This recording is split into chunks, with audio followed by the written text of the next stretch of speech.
space. All right, we are live. Hello! Welcome back, everybody, to Storm King's Thunder. We have had a little bit of a hiatus, playing with vampires, playing with Sal's special one-shot, come once or you'll miss out. That was fun. It can continue as a series of one-shots. Sponsorship tonight. I don't have a short sponsor, so we're sponsored by Ingsoc. If you absolutely must have a dystopian, totalitarian government to take over everything in the future, vote one Ingsoc, except no substitute. 1984. Anyone who's watching at home. Good story. You already got that, don't you? Yeah, yeah. It's not a race, but it is. Oh, okay. So, last time, the party had found themselves in Yata, and decided to start setting themselves up a little bit for the future. Breadapalooza, of course, happened in Yata, where the people were fed, not necessarily to the thrilling of the nobles. We had Otto and Esvele went to Silverman with Susan, leaving her there with Lady Astra to teach, but also, I think most importantly, to keep safe for the time being. Earlier on, before Yata, of course, going a little bit back to give a little bit of flavour to what's happened, the party had travelled to the Eye of the Allfather, temple to the north for the Giants.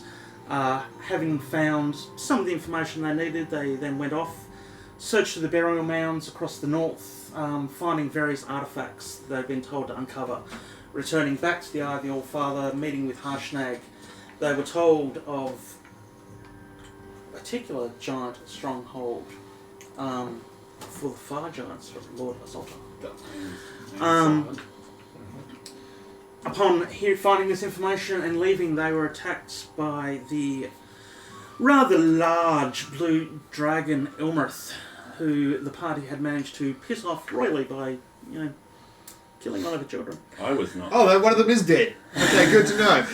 Spoilers. We don't know that. Yeah, we don't know that. Yeah, sure. He fell off a cliff. And forgot how to fly. The party then were partially buried under the mountain. For yourselves and partially. Finding their way out, they found themselves in Mirabar, where Otto and Esvele were brought back to the party before continuing their journey to Yata via the dragon-owned airship. Arriving at Yata... No, we teleported. Oh, you teleported from there, didn't you? We're meeting up with the ship. Yeah. We sent the ship on to Everlot. Yes. Sent the ship onto Everlad to meet them and a few little repairs that needed to be made. When we left, the party had variously transported through the teleportation circles, arriving at Everlad conveniently all at the same time. I feel like you missed an important story, which was Kit and Valis went on the gambling boat. Yes. Actually, yeah. Fill me in on some of the little bits that I may have missed there that were important to you guys particularly. I mean, I've got a whole bunch of just notes, Well, just in general. Athesto had sort of a realisation that if anything's going to happen for him later on down the track, he's going to need the help of everyone. That he can't really... He falls short in some of the capacities that he needs to do in order to be the diplomat and all that sort of stuff. He falls short a little bit on that front, and so he's realised without a shadow of a doubt that he needs the help of the people that are around him to get him home at some point and hopefully help fix his homeland after the Giants have been dealt with. Yeah, definitely. Valis and Kit. How far back do you want me to go? As far as you want to go back in the last few sessions. In an effort to stabilise Yata / try my hand at a bit of espionage for the Harpers, I am playing both sides of the fence between Dryland urchins and the water baron, which culminated into Breadapalooza, which got me a foot in the door with Dryland, and we had a meeting on the casino boat about how we could be friends. Valis, you actually have a bit of fun. Yeah, while everyone's been doing serious things, Valis has just been there, being a nuisance. Someone's got to do the serious stuff. Yeah. Valis being Valis. Valis just being Valis. I guess one important thing that he did participate in was Athesto, Kit and him had the... they sat and worked out a plan on infiltrating the Iron Slag and actually obtaining the conch and actually leaving with it. Well, I think we only got to the point of we just sat down and discussed a plan to then make a plan. You guys could work for the government. The plan hasn't been designed yet. Yeah. We've got a rollout in mind. But we're not going to set any dates. The plan is to make a plan. Just as long as you take full responsibility. You don't have to apologise. Just take responsibility. Yeah. I've written powwowed about a plan. That's what. Yes. Yeah, and then we won some money. I won some money on the gambling boat. That's important. Good old natter to one of the little noble children too. Yeah. Yep. Otherwise, little Justiana J.P. Morgana, little bitch boy. That's in my notes. You stepped off the boat and summoned Steed a, what was it, shark? Yeah. Yeah. Greg the Shark Norman. And then on the way when we transported, my glaive appeared in front of me with tendrils. That's about it. Molly's waiting for us in Esvele. Indeed. Esvele. That's why I got a new hammer. She did. And it's real fun. Hammer time. Yeah. Well, as well, I'll spend most of my time with Otto. Well, in Otto's general vicinity at Silvery Moon. Spending a lot of time talking to Lady Astra about everything that we've gone through in the past and what could potentially become of Susan and what connections with certain magic and things might have with what we're doing in the future as well. So she's just kind of been learning a bit more about like the future, all the possible futures, and how that all of us are potentially supposed to be threaded along with this course of destiny that she's kind of in doubt of. She's thinking to herself, well, if this is all destiny, then destiny's a bitch. Destiny literally killed me. Not once, not twice, but 3 times. Destiny brought you back. Destiny did bring me back. Oh, I don't think the Raven Queen brought me back, but that's a different story. Yeah, Destiny's your annoying mum who keeps on waking you up in the morning. Sounds like Just what a... 5 more minutes! Destiny sounds like a super. Yeah. Otto. Otto had a good time. Talked to our Lady Astra. He was a bit worried at first, but he's been put quite at ease and feeling pretty good about the whole situation.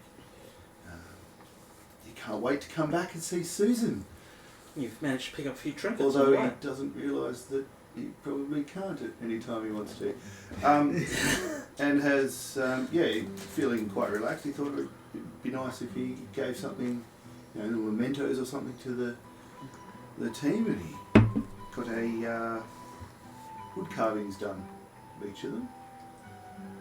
And when he went to pay for it, the storeperson was gone. So, yes, magic. So, a bit put out by that because he didn't want to just sort of rip anyone off. He wanted to actually put some money in and actually do the right thing and get these, specifically his gifts. It turns out they were free anyway, so you can't even do that, right? It's funny how those linked gifts keep appearing for you and the person who's giving to you always disappears.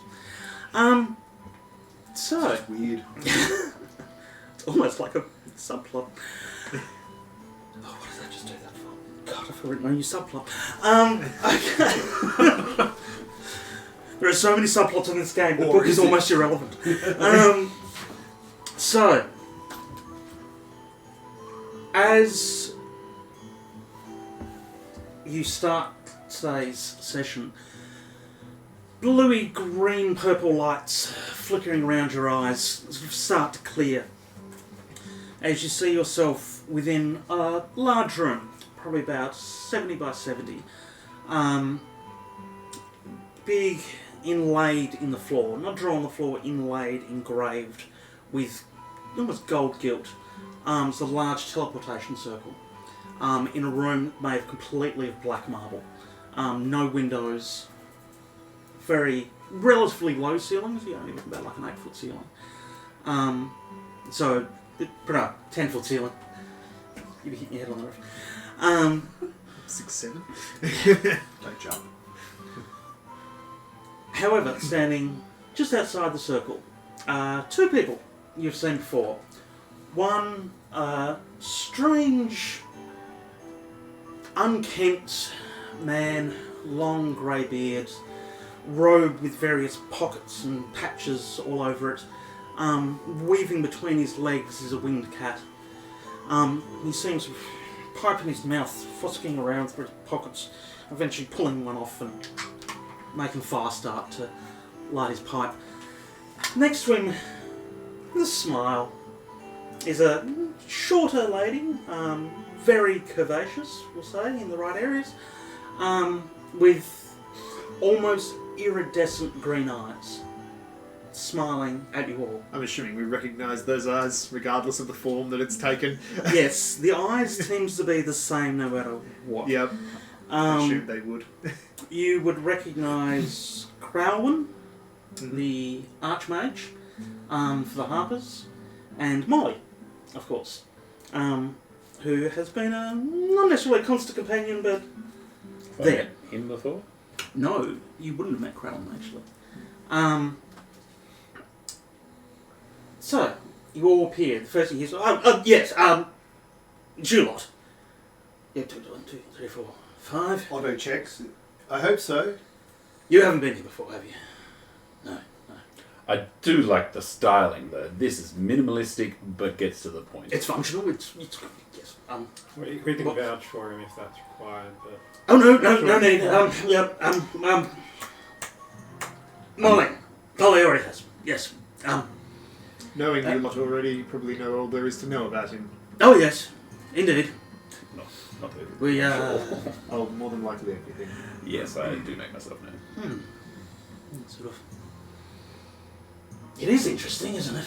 Just looking at your blazer. Sort of. I think maybe we can discuss that later. Dearies, how are you all? Kid. Nice to see you again. Of course. How nice are to you? see you. Very well. Did you get my last letter? I did. And how's your venture been? Oh, much of a muchness, really. Yeah. Would you all like some bread? Word travels fast. I would hope so. I think some of us are a bit full of bread at the moment. I wouldn't mind Why some. don't you give it to the lower class? Maybe they could use some of this nice bread that you've probably got. Quite possibly already taken care of.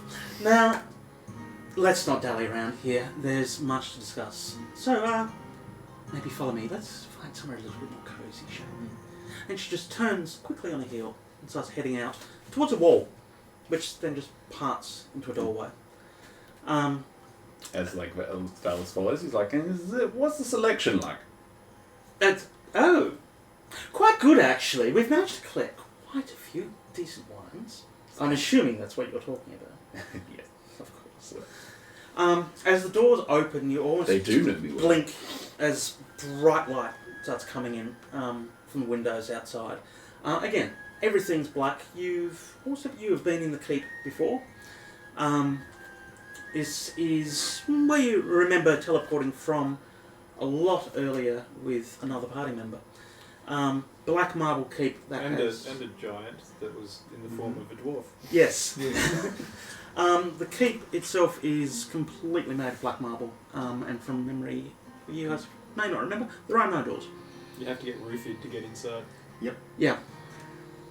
By the way, I understand now why you have so many trestles. Yes, they tend to. That's all. Yes, I've now got quite a few myself. Oh, you did take one, didn't you? Yes, Yes. Good. And you found a mate? I already had one. Good. Yes. Yes. They've set up shop out in the one of the trees at the back of my estate. Yeah, keep an eye out for mice. I think they're doing quite a good enough job themselves. Sometimes they get a little bit bored, and they just tend to, play and drop them and distract. Unfortunately, with the trestle, they'll drop them in your attic. Or the chimneys. Things like that. I will be sure to let people know. As the conversation's happening, you're basically being led down a long hallway. You can see the windows and outside's the city of Everland. Tall spires with various coloured banners hanging from the city. Spires, houses, so on and so forth. The city itself, just a refresher, is quite a large city, one of the largest trading cities in the area. Looking out, you can see various carts going backwards and forwards. There's people, there's a hubbub of noise. Just coming up from the streets from underneath. Looking out across, you would definitely recognise the Bell Square, which is the largest trading square outside of Waterdeep and Netherwinter. Huge market square right in the middle where, I think from memory, you bought some shoes. And you would have bought some of your arrows from. Heading through, sort of everything's in a bluish motif. The symbol of the Harpers is appearing throughout the building on various tapestries and so on. It's appearing or it's already there? It's already there. Okay, I was like, is the symbol following us? Or Possibly. I believe it. Interestingly, this is one of the first times you've ever seen Molly obviously wearing the Harper symbol. Normally she has no iconography. And sort of distracts from her role. Distracts from the role of the Harpers to wear the insignia on your clothing. Yes. Most Harpers will wear it, but hidden somewhere. Like a mason's ring. The coin, it's hidden on the coin. Yeah. Eventually you're led into a large seating area. Not so much office space, not a formal space. Looking out as a bay window, sort of looking out across the city. With some large chairs. It's a parlour, basically. Wine is already set up on one of the side tables. As you get in, you see two acolytes come over. Is there anything? Yes. There's books, and when's the meeting? The meeting's in an hour. Remember? Yes. Make sure everybody is prepared and ready for the meeting. They're already there, sir. Good. Yes. I have a few things to attend to that I may or may not have forgotten about. Boys, follow me. And he just disappears out, and you hear occasional meow as the cats follow him. Please, ladies, gentlemen. I'll just beeline straight for the wine table. Assuming there is a wine table. Oh, there is. Yep. There was a wine table. There's a few decanted bottles already ready. Excellent. Elven wine. Just kind of top the glass up even more if it's not to the brim. Mm-hmm. Anybody else? Help yourselves. I'll go and grab a wine. As well, we'll just look around and just Take a drink for drink. Probably not. sit. You don't get drunk Sit. until you rest. You've all had some more than others an arduous journey, but take the time to just sit down. I'll tell you one. Follows fellas to the table and also grabs a wine. Are you well, Esvele? Yes, surprisingly. Yeah. I know I probably look a sight different to when you last saw me. Not on the inside. That's very kind of you to say. This is all just fine decoration. Like most of us. Some more than others. Indeed.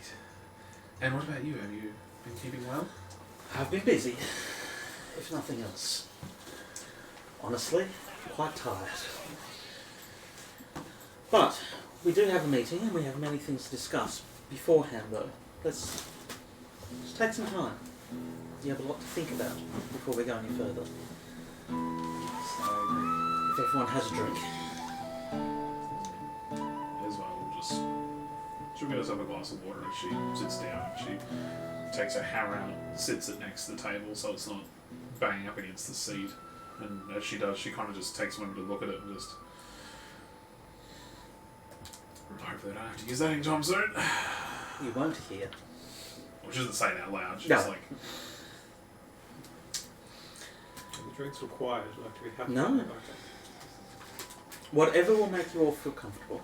Otto jumps up on the seat next to Dallas with his wine and says, have you heard from Fabulous yet? No. I Oh. can see a look of... Her usual smile, happy demeanour shifts just for a second to one of almost, not quite panic, but worry. And so, oh god, is he here? Or... Otto looks a bit crestfallen, but No, we haven't heard from our friend for some time. It's something we'll be discussing soon. I'm not sure... In fact, I do know Kobat hasn't told you too much. We have a meeting with a few vested interests from both here, Abelard, and from further afield to discuss what has been happening. But before we get into a more formal setting, I just want to find out what information you all might have, what your path is from here, before I distract you, as I want to do. we have a list. Looking over at Kit. You have a map. the map? Yes. Well, I'm not sure how much the network has told you. We're heading to the Iron Slag, to the stronghold of the Fire Giants. We were told that you would have maps, or the best maps available, / scouts coming back from the region, so we can shall, best yes. plan. We have an airship coming within the next day to 3 days, if it's coming, from Mirabar. I don't know if that's been sighted a day away or more. That's going to take us to the Iron Slag if it shows up, otherwise we're going on foot. Well, your airship has, let's say, already been taken care of. Unfortunately, your crew are downstairs. But your airship, however, has been repaired. The crew are safe and well. I was going to say downstairs as in 6 feet under, or downstairs No. as in... Incarcerated? Not so much incarcerated, but they're free to roam within the Citadel as much as they like. They just can't get out. As you would understand, an airship owned by someone such as Cluth did raise a few questions. However, everything's fine and that has been settled. Conveniently, though, it has allowed us to have the ship repaired for you. The crew are happy and safe. They're aware of that you were coming to meet them. But that has been taken care of for you. As well, sort of just sitting Has there. it also been, has food stocks and supplies also been replenished? No. Once they landed, they were soon accosted by our agents. Must have made very good wind. Ed wasn't here. It was before they arrived. Word of the airship had reached us. Our agents had... Did I tell Colbaz? I can't remember. I don't think so. Well, Dave is a fantastic captain. Honestly, I think Dave's been happier here than he's been for a while. Sorry. That's just put us ahead of schedule, which is great. I was expecting to be stuck here for 1 to 7 days. No, 1 to 3 or 4 days before we could move out. But now We could can potentially move on after this meeting.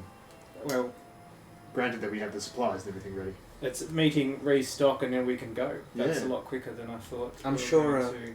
Preparation Dave. is a good key to any battle. Would tell you that they got a little bit off course, courtesy of a small silver dragon, and ended up close to Silvery Moon. And as you may remember, they are not friends of dragons. Airship was forced down. Fortunately, our agents got to them before the Silver Hand did. Was that our silver dragon that we befriended that went and found the wood for us?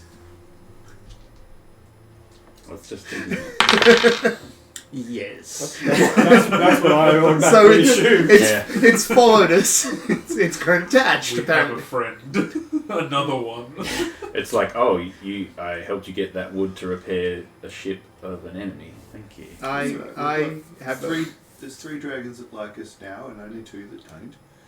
So 3 that don't. Pro- There was the silver dragon that we that was carrying the dwarves. It might actually be a bit more indifferent, but you missed that bit. Good. Yeah, that was a long time ago. So the plan's still to head north. Yes. To get the conch, to get to the wherever the conch takes you to sort shit out there. Good. We actually don't know where the conch goes, do we? we don't know where it takes us. It's We the know it- whole of the storm Yeah. king. Like It takes us to an area that is otherwise. I couldn't remember the inaccessible. exact wording, so I just said the place. Yeah. It takes us to an area that is, as far as I can tell, otherwise inaccessible. How Susan? Really good, actually. She settled in nicely and I believe making she great has. progress. She seems happy. Yes. Learning to focus her talents more than just sort of sporadically let them go. Yes. It's a wise move, especially for a few short-lived ones to channel that energy as... Yeah. So she hasn't burned anything down yet. Oh no, quite the opposite, actually. She was crafting things, Oh. making shapes fly around and whatnot. I hear it's good therapy. Oh, she's raised a lot of interest. Lady Astral, of course, has let a few of us know Yes, you can say that again. her progress. The old rogue himself has even taken a bit of interest in her, so we'll see. And you? Yes. How was your last trip to Silvery Moon? Oh, it was better than last time. But no one was thrown in any prisons last time, so it was an improvement. Oh, don't worry. I know you've all had a little bit of trouble there, but trust me, so did I. And she just laughs. I can imagine. Yes, Yes. If it felt bad for me to go in there, I can only imagine what it must have felt like for you. it was uncomfortable. Yes, I felt rather ill. Shifting forms when I wasn't prepared was an unusual event, not just for me, but for the gentleman I was accompanying. I'm sure that's a night he'll never forget. The just tries very hard to hide a smile. Anyway, Valis, Yes? how have you found the party? Your new group of adventurers? I was about to ask what party. I mean, festivities would be nice. But they are a loving group in their own special way. You seem to have fitted in quite well, from what I understand. Fitted in like the correct jigsaw piece. Not forced in any way, shape or form. So unlike you. Otto sprays a little of the wine out his nose for a short minute then. Like, the not forced in puzzle It piece. burns slightly. Mm-hmm. Your nose. Yes, the good wine will do that, I'm afraid. Have you any questions for me before we go on any further? Of course, the wider events of the world will be discussed fully soon, but personally, is there anything... Ooh, at the word personally, Otto, it's like, I just remembered, I got you all a gift. And he opens up his pouch and he pulls out the box. Is it a box? Was it? Yeah. Opens it up and passes it round. Inside little wood carvings of each of us. I take out the little Athesto. Yes, I'm yes. guessing this one. Quite obvious which ones for, Mine, for who. And Roll me a perception. Oh. Alert. We grabbed kids instead. 18. Yeah, it's just looking at it. Its scabbard is empty. Oh. They didn't put the scab. They didn't put the sword in. Oh well. Thank you for the gesture, regardless. There you go. That's quite amazing, actually. Yes. Just The detail is phenomenal. I looked at Otto and like purposely sort of hold up the wrong one. I get a kit one out. I don't think you're quite that quick. You missed the blanket cape? I like to think I'm quick of wit all the time. No. Otto leans over and pulls out the one with the blanket cape. So, Thank look, you. it's got the cape and everything. Oh, I mean, if you want, Capture me at my if you best. want the little me to keep me close, then that you can keep. me you're already close. close. You're in here. Yes. Did something happen while we were gone? Bella sort of- Esvele, very poorly attempting humour as best as she tries. She's like, maybe I you know, just I something can to do do a with bit more bread. humorous. Yes. Splendid likeness. Again, captured me at my best. Lovely. You are still wearing the blanket cape, aren't you? No, I've got a hella dope cape now. Ella made me a cape. That's right. Yeah. Out of the blanket, though, wasn't it? Hmm. You've It's made out of the blanket. This one is the blanket. Roll perception. Me? Quickly. Haha, mate, you get a dice out. You did? Look at you go. And lean forward and everything. 14 and whatever Otto has on perception. It's been a while. Oh, 14 and 12. So Lots. Wow. 26. You hear colours. And as you're saying that, it's got the blanket. It doesn't. Oh. I'm sure I asked him to. Never mind.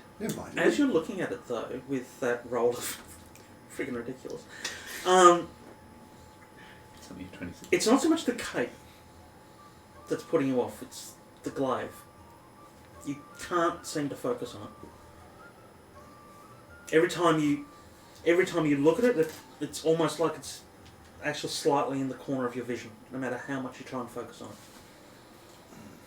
It's like trying to push two ends of magnets that won't stick. Yeah. Except one end's your eyeball. Yep. Right. I don't actually recall putting the glaive in my projection. It was Valis looking heroic with the blanket cape. They're not the same as when you pick them up. No. Thank you very much, Otto. Very thoughtful. Yes, you're welcome. Pass the glass on. It's most definitely kid. One or Missing. two. One or 2 years. Slightly heavier than what you would expect. Because of the armour, I'm assuming.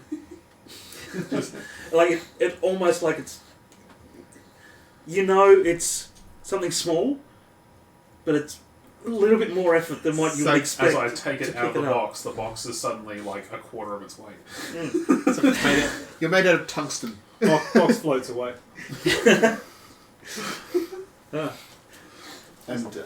And of course me. I had to get the whole set.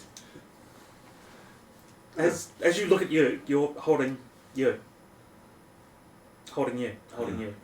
Otto puts himself back in the box. You're getting a headache. Yeah. They're looking at yourself. Right. I do that too. I start questioning the wine as I put the box away. Now, if there's nothing pressing, I'm going to leave you just for a short period of time. Now, out these doors here, basically the room you came in, the doors you came into behind you. There's doors out this way and a large set of double doors heading out this way. Out this way you'll find bed chambers for you all. Please feel free, change, relax, put on what is ever most comfortable. You're in no danger here and there's no need for combat. So, Challenge accepted. Oh no. Esvele standing up immediately, like that's the best thing she's ever heard. Grabs everything that she sat down and just heads off and says, "Thank you very much. I'll see you all later." I'll wait for Isabel to come back before As I you go head and get out. changed. long corridor, windows down one side and along this side, doorways. 5. Very good. As you head into one, quite a large room, double-sized bed in the centre of the room. There's a wardrobe on one side, book stands on the other side. Just a few books of history of Adelaide, just random sort of texts. Chest at the end of the bed, just blankets and so on in it. Water, basically everything there for a comfortable sort of stay. And you all find your rooms will be the same. Before we leave Molly, I would quickly...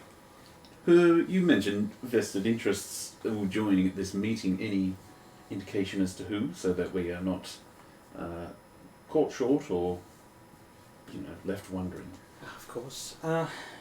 We have representatives from this city, of course. We have a number of the dwarves. Whether they all choose to join us today or not is a different matter. Some of Esvele's brethren have also come to join us. None of your family, no need to worry. Well, is there anyone we need to particularly sway with anything, or anyone that's opposed to anything? My dear, if there's anyone to be swayed, I'm sure we'll be able to take care of it, you and I. Yes. Well. Very well.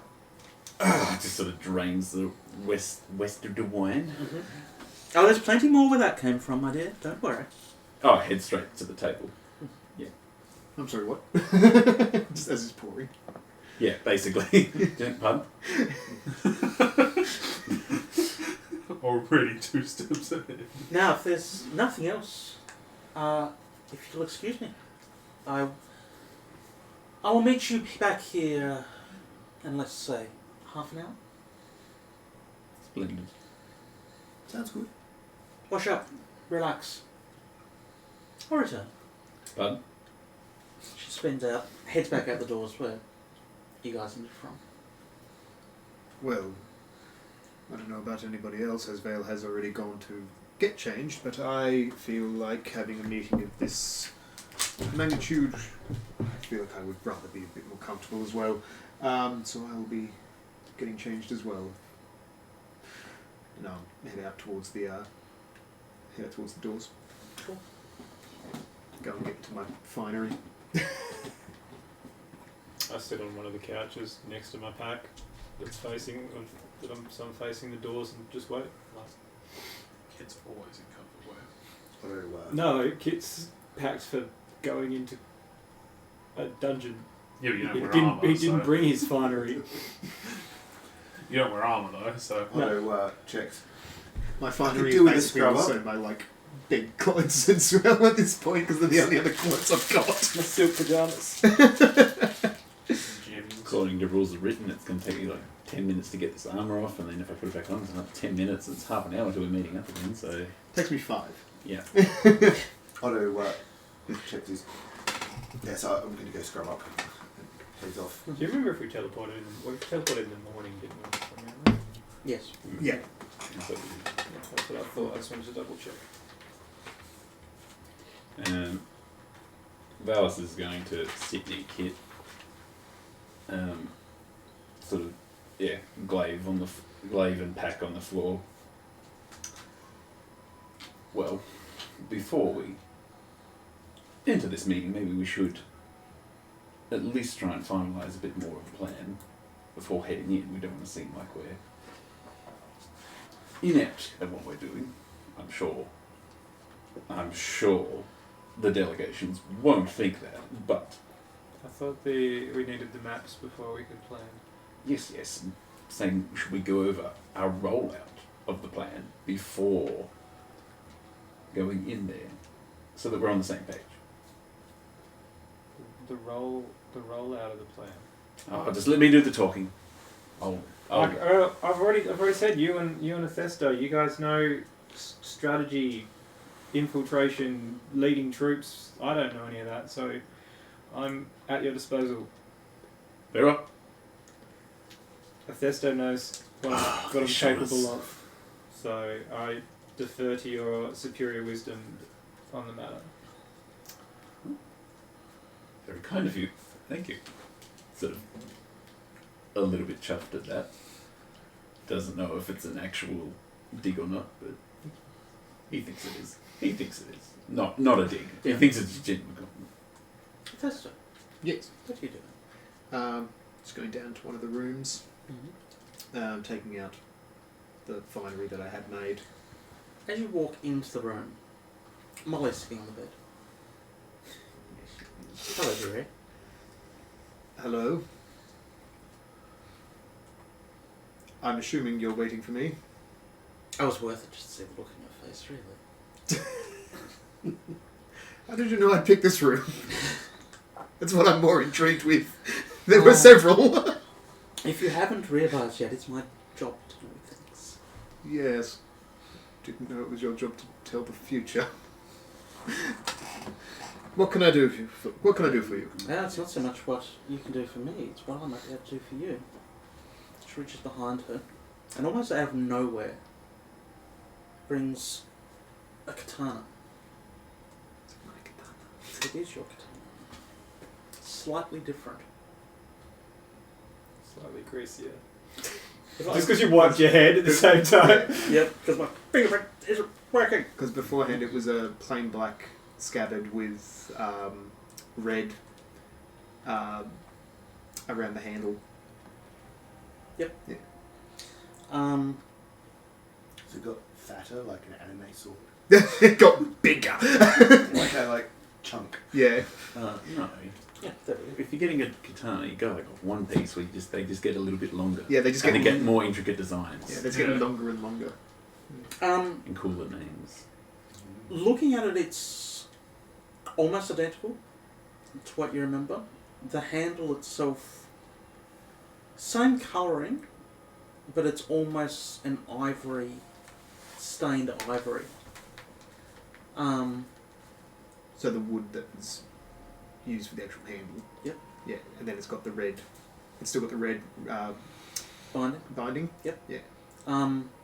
But you can see through it. It's almost like an ivory that's stained a darker red than what the binding is.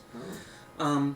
But what's most notable about it is there's 3 sashes hanging off the scabbard. Gaps about this far apart. So I can probably show you on yours if you want. So where the hilt meets the scabbard, there's a sash running down, and hanging off that is a crystal gem. A little bit further, about that far down, is another sash with a gem. And then hanging down a little bit further is another sash with a gem. I believe you needed not just repaired, but improved. Yes. I'm just going to gingerly reach out and take it and just observe the sashes and everything. It's beautifully balanced, Yeah. the whole thing. Almost more than what it was. Yeah, I'll... The sashes feel like silk, but when you run your finger across them, they almost have a static charge to them. I'll just grab hold of the handle and draw very slowly. As you go to draw slowly, you'll suddenly draw it a lot quicker than what you anticipated, and the 3 sashes just disintegrate into dust and disappear. You feel almost like a... I've had it for 5 seconds and I've broken it. You almost feel like a like a hit of adrenaline Mm. as soon as you draw the sword. What is this? It's a form of sword that has had names before. It's your sword that's been melded with another, a far older sword from your homeland. Honestly, I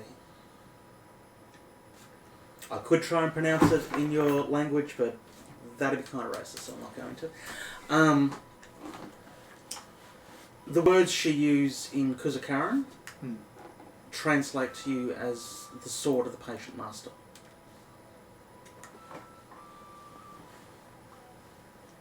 Okay. Holding this thing is...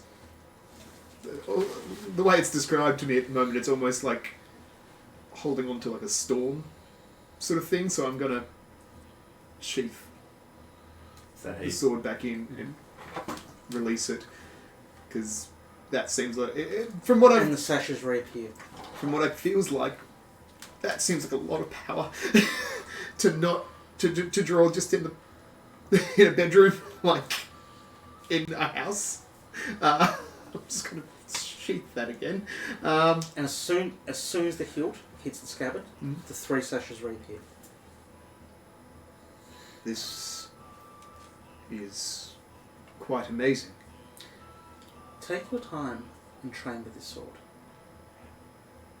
Patience is the key to using it. I think one of the sages of your land once said that the soldier who waits will find his enemy's weakness before his enemy realises that he's flawed. So, I bear that in mind, and sometimes patience gets you a greater reward. I hold on to the sword a bit, just getting the weight of it. Just got a sniffy. As soon as it hits back in the scabbard, you feel completely normal. Yeah, Yep. just getting the weight of it. Ultimately. Thank you. Bow. She bows. There's a need for you to have this weapon. I'll make sure that that need is fulfilled. For you and what you're going to face is going to be a need to think and to consider. To look at the battle as a general should. You're no longer a foot soldier, Athesto. You're no longer the one being told to run to the front line.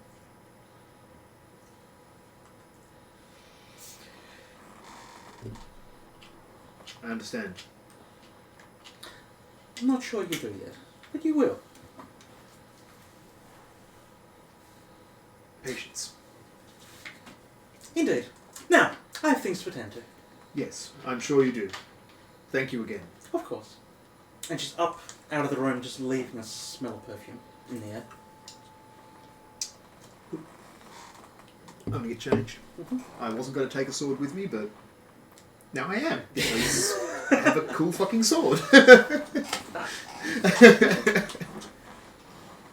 So, is there anything else that you would all like to do in the remaining little bit of time you have left?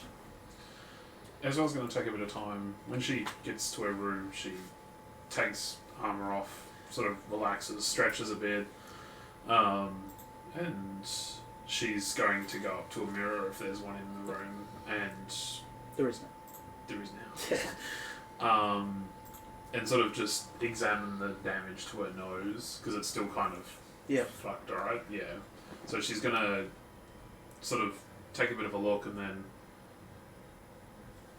use the healing hands from Asimar to try and see if she can repair it. I like to think she's been doing that ever since, to sort of see if she can eventually cause some sort of change or repair in it eventually. You're thinking it is doing something, but it could be in your own head. Yeah. And she just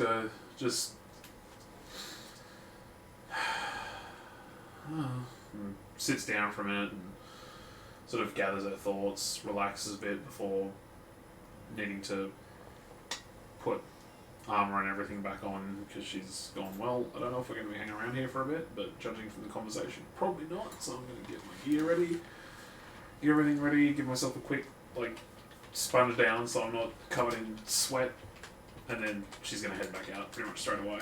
Cool. Oh, Is there anything like, what's the medieval D&D equivalent of a clothing hamper? I'm assuming the travelling clothes. the floor.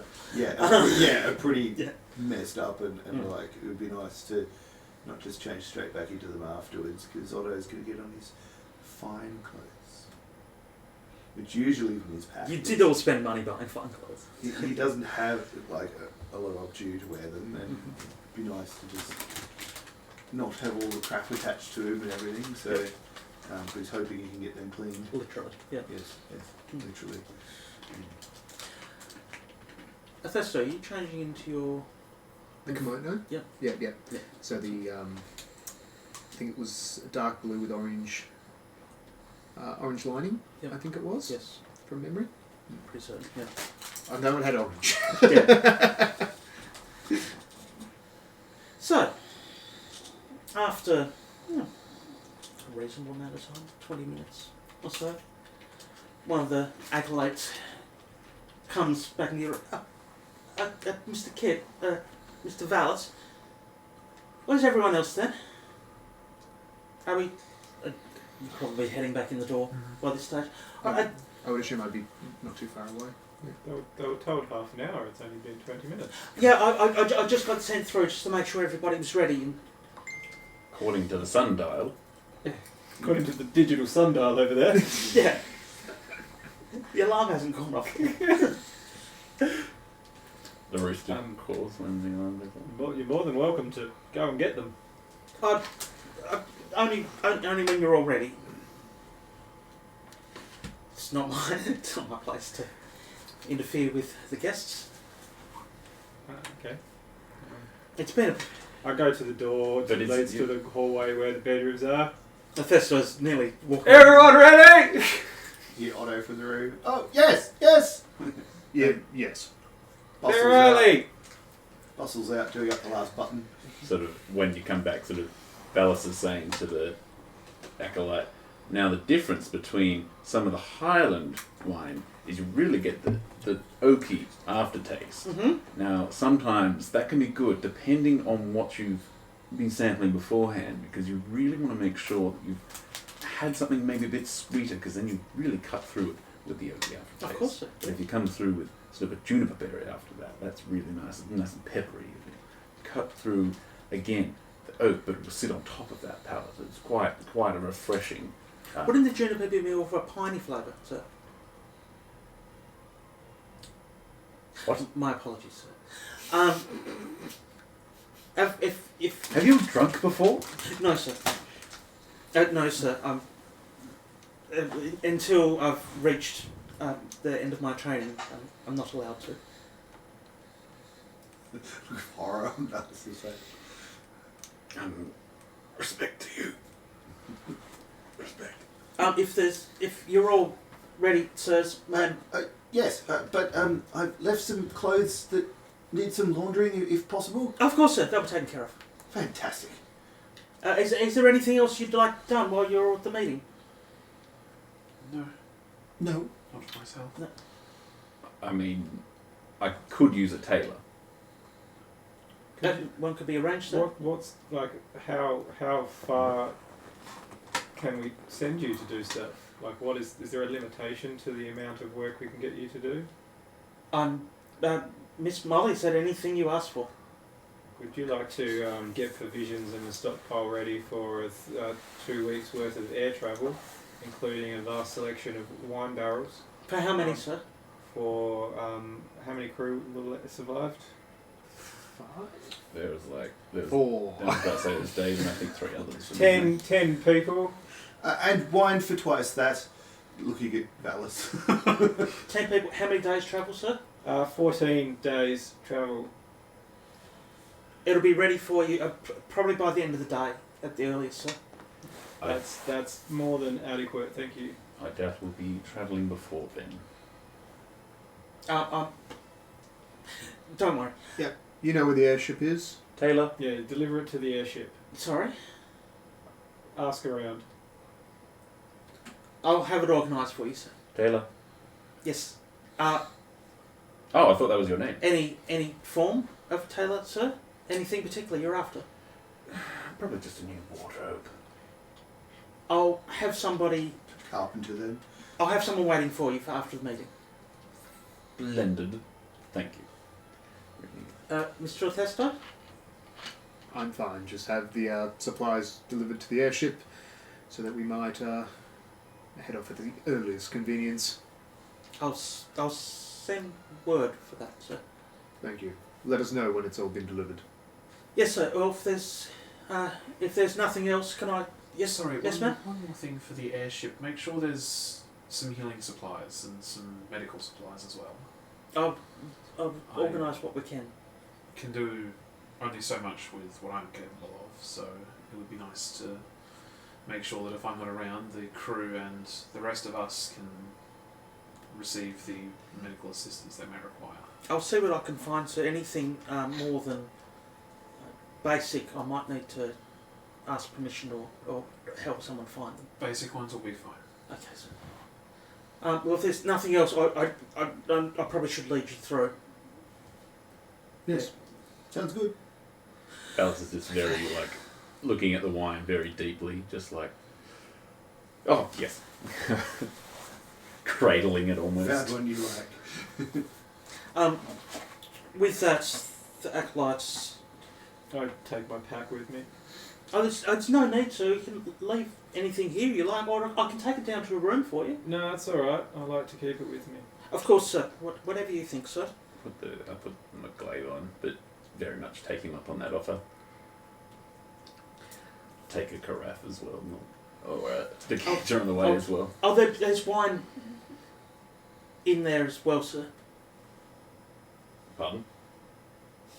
Never mind, sir. Would you like your bags put into a room? Yes. From what I understand, you're not leaving tonight, so... Thank you. Okay. He goes over to the large double doors on this side, opening them up to a long hallway, which seems to run parallel to the room where you guys transported into. One side is covered by a massive tapestry. We can see it's almost like a running battle. Roll me history, anyone's interested. The bard. Kid's bag is a lot emptier than it normally is. There's a bunch of stuff I've left at the embassy. Oh, yeah. You'll see, if you look at my character sheet, there's a storage section within the event. 14. So I don't have any of that stuff on me in storage. Oh, yeah, you see your tools. Yeah. Yeah, cool. That makes sense. Because going into a dungeon, didn't want to take them. Yeah. That's why I don't have none of the supplies. Cool.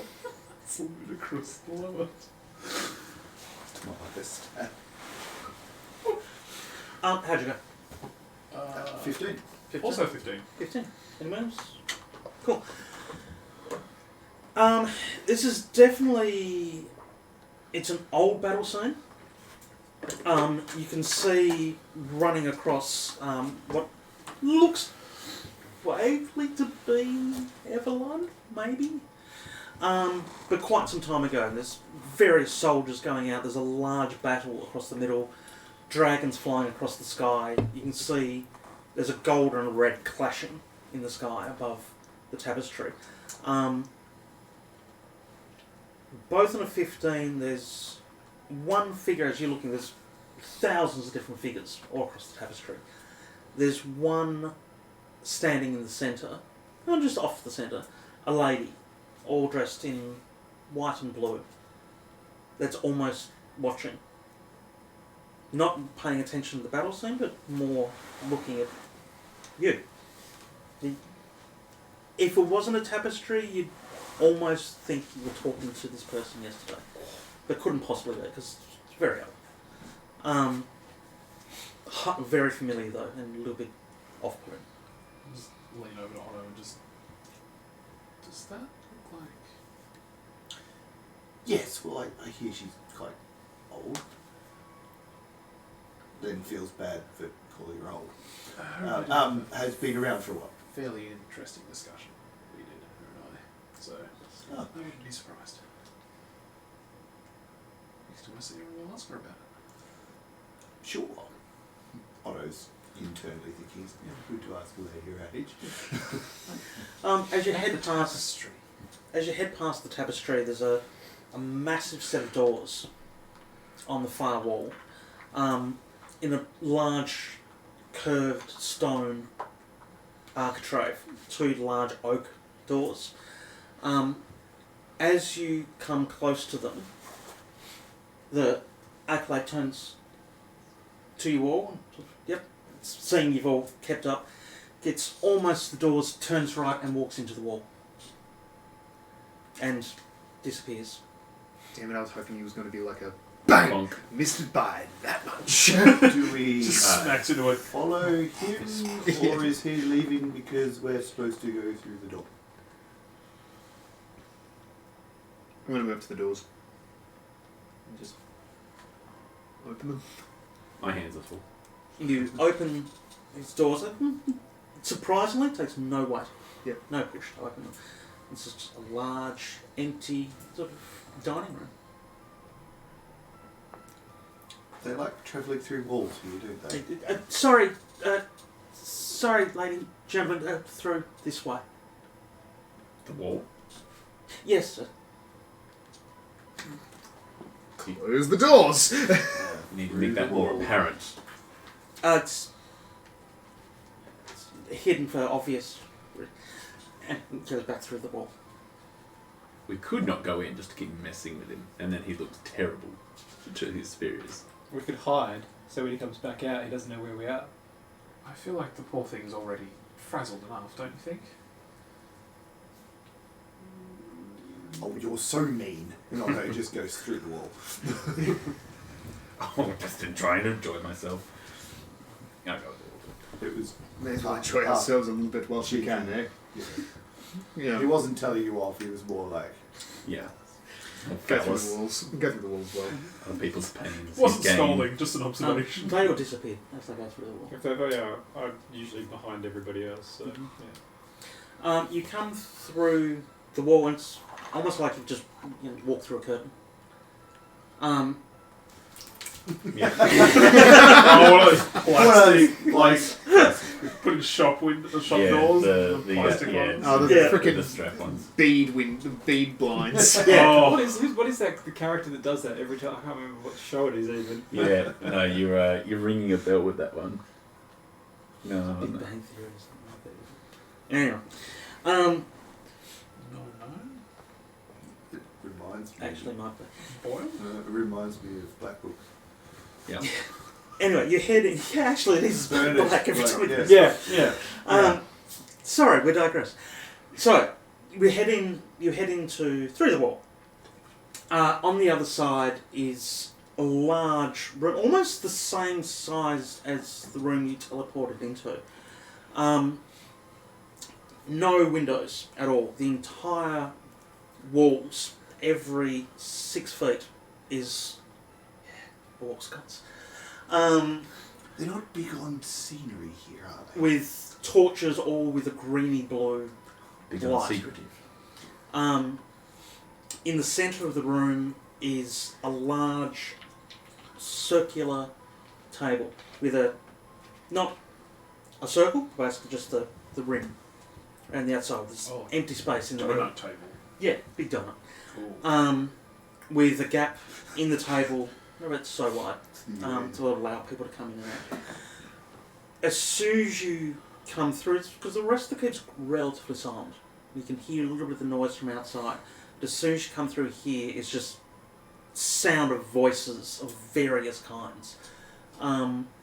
First quick look across the room, you can see obviously a group of elves standing in one corner. Across the other side of the table, 4 heavily armoured dwarves, basically speaking in dwarvish, half glaring across the elves. 6 humans sitting at the table, all in various finery, sitting just near the door that you've all come through, just on a chair, looking mildly exhausted, smiling. Can I use divine sense? Go ahead. It's just just until the end of your next turn, you know the location of any celestial fiend or undead within 60 feet of you that is not a hunter. Do I tick 2 of those boxes? Ding. You're not undead. No. You give it a little bit of an odour. This is just a slight hint. Don't you set yourself up for that? No, it would just be wine. It would smell like wine. That's why you drink so much wine. Is just to mask Mask my own odour. Aside from Esvele, there's only one other figure. It's sort of ding, and it's with a small group on the far side of the room, wearing very mottled clothing. There's an old man sort of leaning against the wall with a large wooden staff, it's sort of holding him up. Yeah, geriatric. As soon as you cast the spell, he looks across at you. It's not a spell. It's just Or a your thing, your ability. As soon as you notice him in that way, he looks straight at Is you. he? What is he? Celestial. Yeah. Molly sort of stands. Now, if we could all... And the dwarves are still shouting that elves are ignoring everybody else. Just, excuse me. If you could all be seated. Just now. quickly, I quickly just whisper to the group. We've got a celestial over in the corner, the geriatric old man on the staff.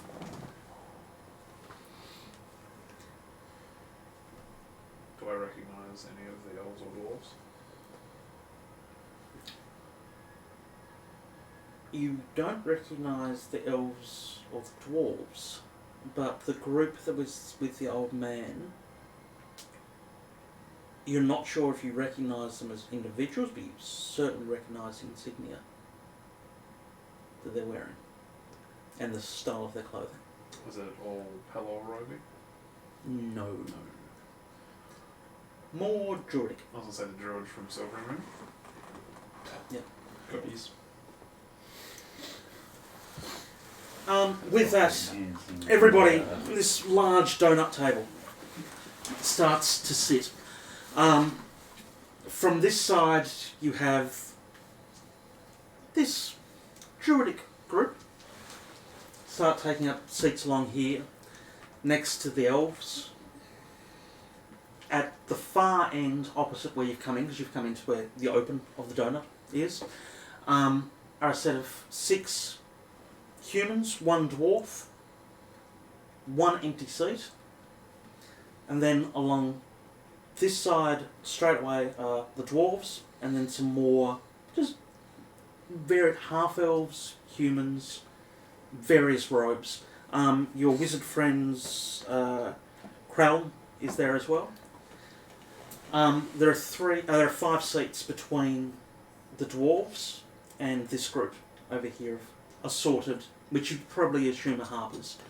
5 seats for each of you. Molly indicates. 5 cents each. No.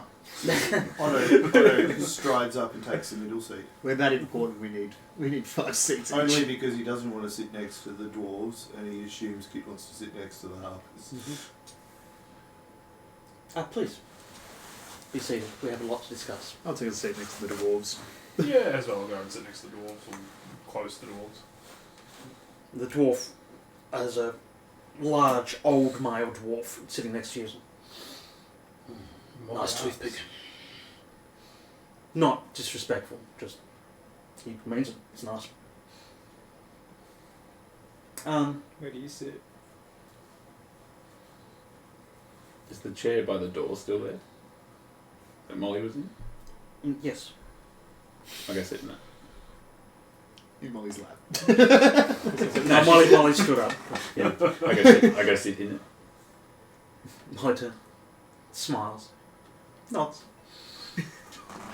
Now, you kids. I chuck my bed. What does seats look like? Okay, so the How tables high back sound? go reasonably high back. I can't lean over All the back. basically dark oak carved. So like this sort of seats sort of height or Yeah. higher? Probably a little bit higher. A little bit higher? Yep. I'm going to chuck my bag in my seat and lean against the lean against the chair. Just like, Well, I would have done that, but it's too high to do that. oh, So I'll be from the side. yeah, just. Okay. Otto Probably pats more the of a- seat next to you. Do you need a seat, Molly? No. I think we'll be fine here for now. But yes, I may take you up on that offer. We're just waiting on. She looks towards the end of the table. I'm trying to remember who's who.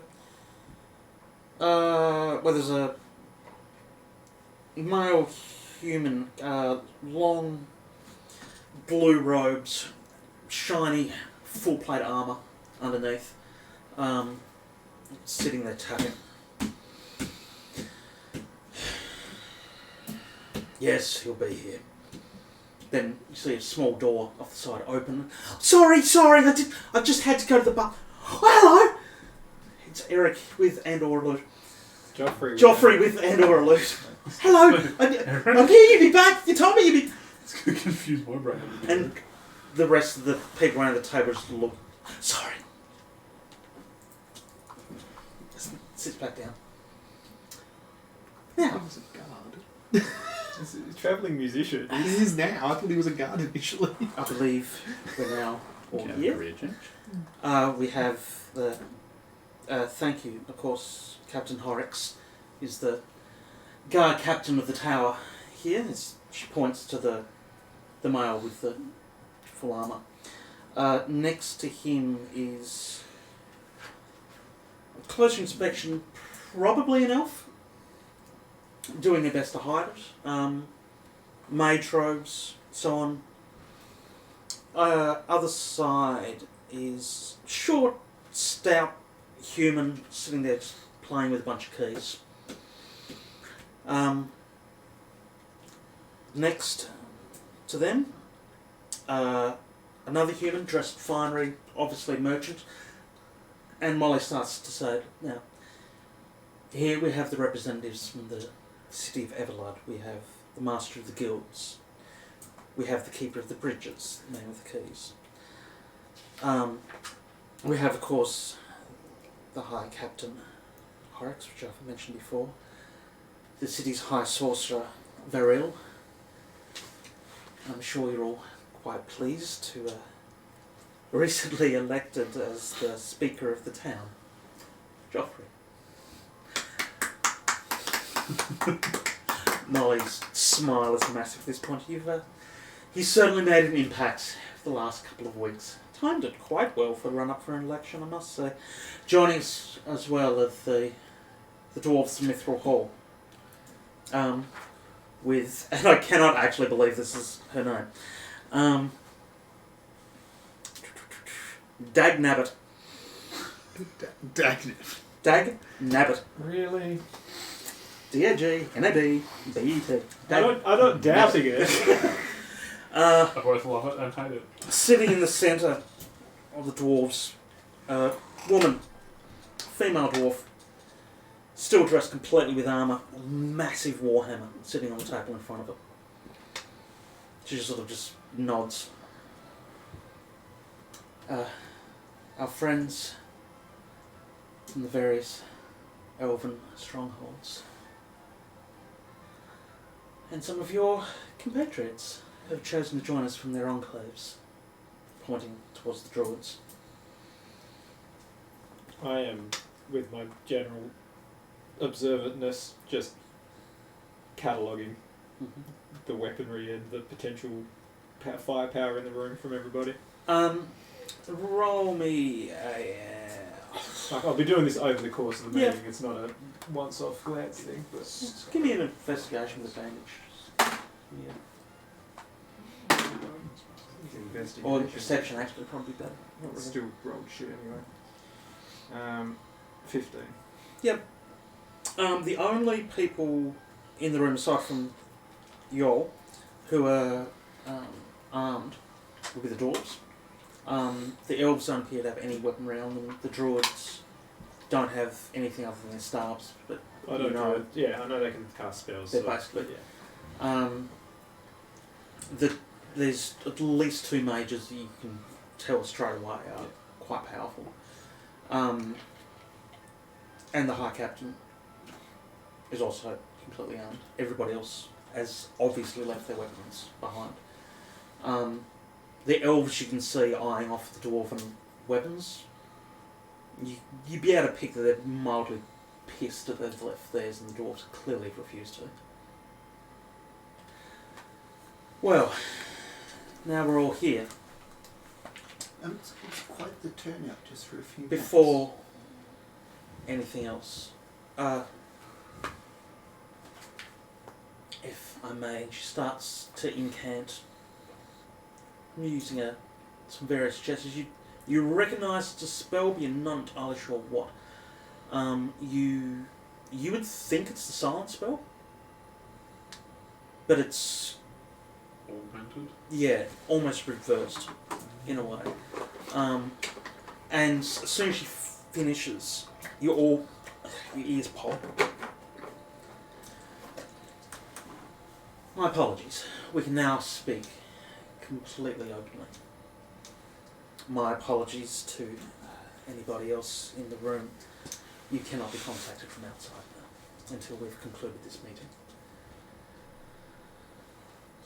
Firstly, I'd like to welcome our new friends. Maybe you should introduce yourselves. Miss Esvele.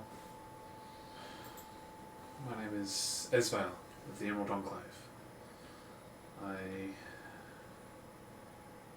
don't really know what else to say about that. That's all you need. Whatever you need to say. Otto. Athesto Hiromoto. Kit. My friend. Oh. Valis. Will of Change. Look me up.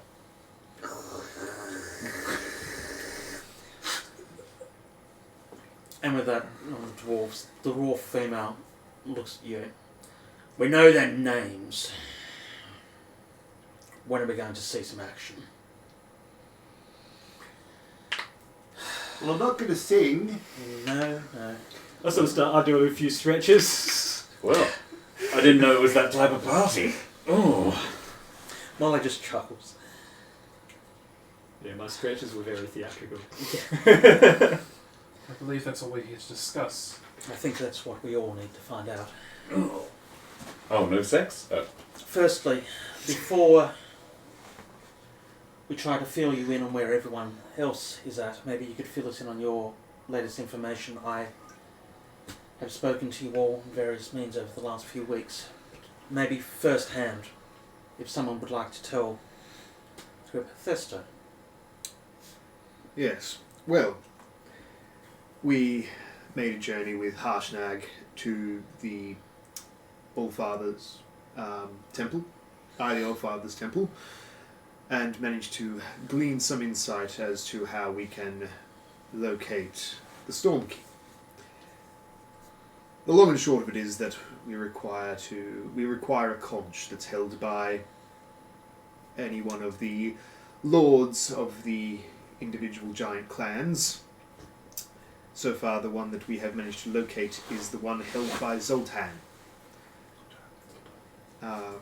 the leader of the Fire Giants, which is at the... what was the name of the place? Iron Slag. Which is located at the Iron Slag. You hear the dwarves shifting in their armour.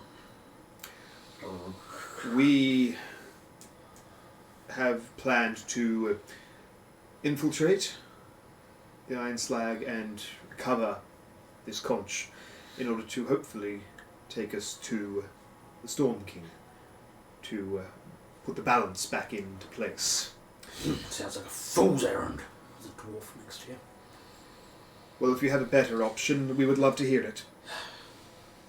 Please, continue, Mr. Athesto. Yes, a fool's errand it may be, but at this point in time it is the only option available to us. In order to infiltrate, we have kindly asked the Harpers to furnish us with maps so we can get some degree of knowledge to the lay of the land so that we might be able to come up with some sort of plan to get ourselves inside. But this is as far as our knowledge has taken us. What we would be interested in hearing is, whilst we have been doing all of this, what's been happening within the Harpers, what's been happening within the certain guilds around the land. How are you going to aid us? My apologies. Sorry. We also have another issue with the World Tree. Grandfather Tree. With that, the druids all look at you. I have come about the knowledge that the Fire Giants, most likely the Fire Giants, plan to burn it. And soon. So this, shall we say, infiltration of the Fire Giants may also serve a dual purpose of finding out what they truly want with the Grandfather Tree, and if at all we can stop it before it even happens. Yes, we also came upon the information that they were building a Titan? Yes. They were trying to reconstruct an ancient weapon, a Titan, which is why they have been going around locating certain objects and digging them up. What seemed somewhat indiscriminate turns out had a purpose. It was to reconstruct this monstrosity to perhaps end the current war that they are waging. They are wanting to put themselves on top.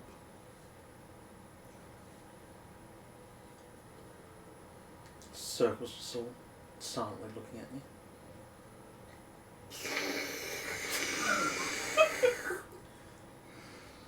Has anyone actually spoken about who we think has messed up the giants? One of the dwarves, you can see them inhale about, and over the top, it's almost like music starts to play. Speaking of which, music starts to play. In the centre of the elves are what even to you, Kit, seems to be an old elf. I don't know elves any more than anyone else But does. you I would probably know, elves, but you would know from your own aging, seeing Okay. I just thought I was special. seeing people Aren't you that the elf? you've grown up with aging around you, and seeing that you haven't aged at the same rate as them. Seeing someone who's obviously an elf but old, it says to you that they must be incredibly old. So as the mouth opens, it's almost like music starts playing, very calming, using the dwarf. You can see he's grumbling and unhappy, but let's sit back. Dear boy, these artifacts that you were finding, do you know their significance? Look to Otto. I believe we have one of them. Well, we don't anymore. Otto is looking over at the patchy, disjointed wizard. I believe it was put in safekeeping. Ah, yes. The what? Yeah, yes. Still smiling, but do you know what was important about it? You realise where you were digging. You mean the artifacts that we went round and got? Yes. Yes, they were old giant areas, if I'm not mistaken. They were burial mounds and such. I do sometimes forget the youth of this world. You have to remember as well that I am not of your land. No, you have travelled far. They were they're the sacred mounds of the Uthgar. Uthgar, of course, are descended from Uthgar himself, who once roamed these lands, fighting dragons and giants in his own right. Each of his quests, he slew a certain beast, or conquered them, bringing them under his fold as his pets. The griffin was one, the great worm. You've gone to sacred spaces of ancient artifacts, not necessarily all giant. It's of interest to us why these relics seem to have such power for the Allfather, why the Oracle needed them.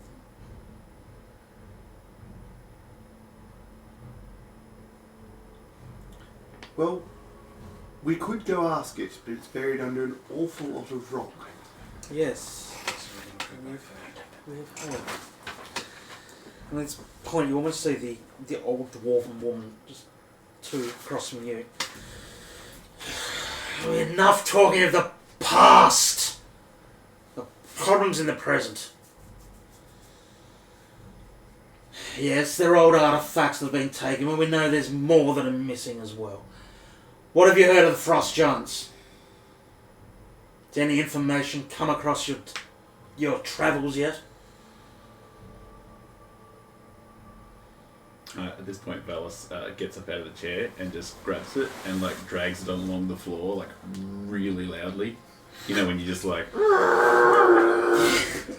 just walks over the table with the chair, just, like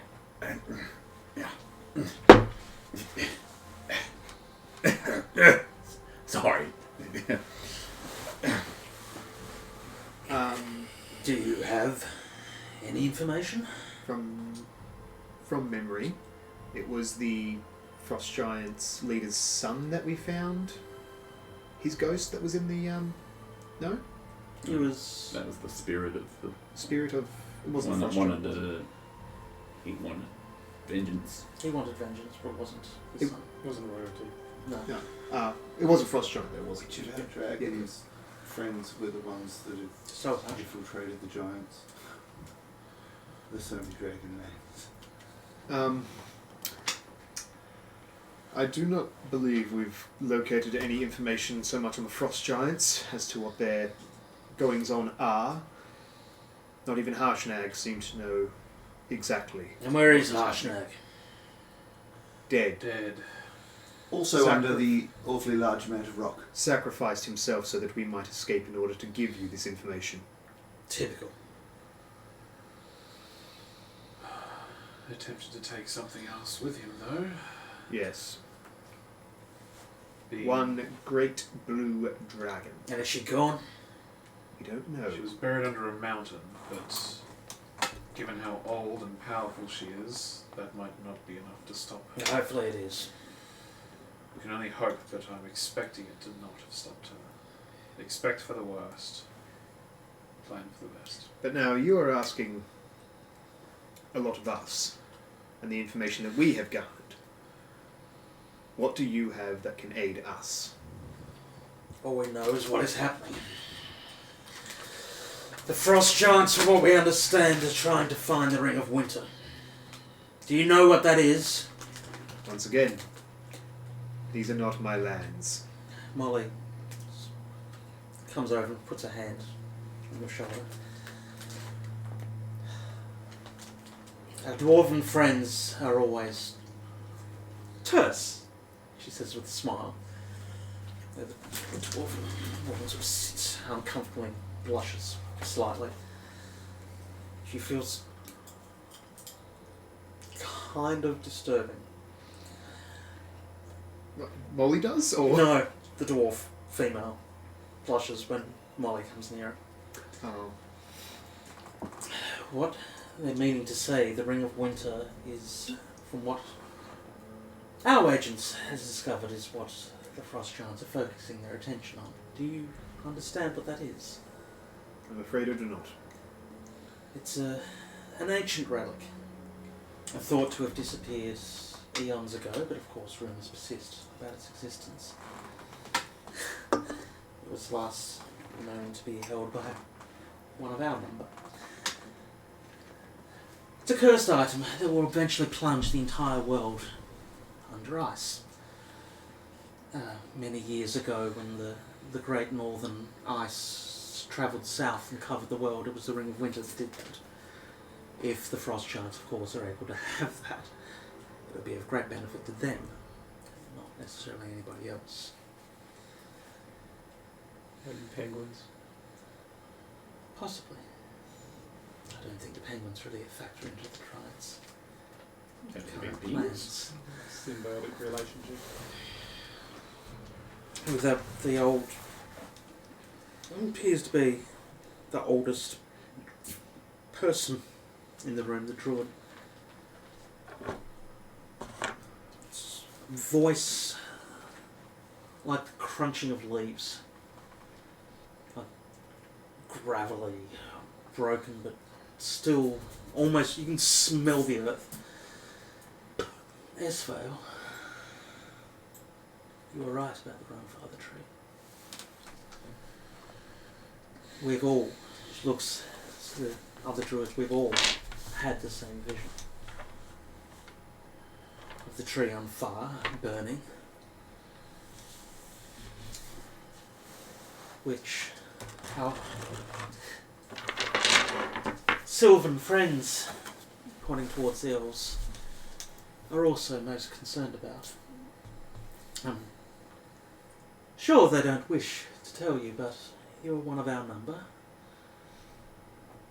Beneath the grandfather tree lies treasures that should always remain buried.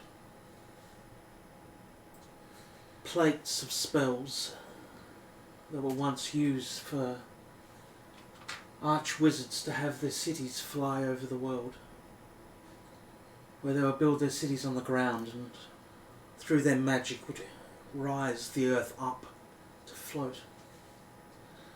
Some of the most powerful magics that we've seen, their scrolls, their plates, their tablets of magic are buried beneath that tree.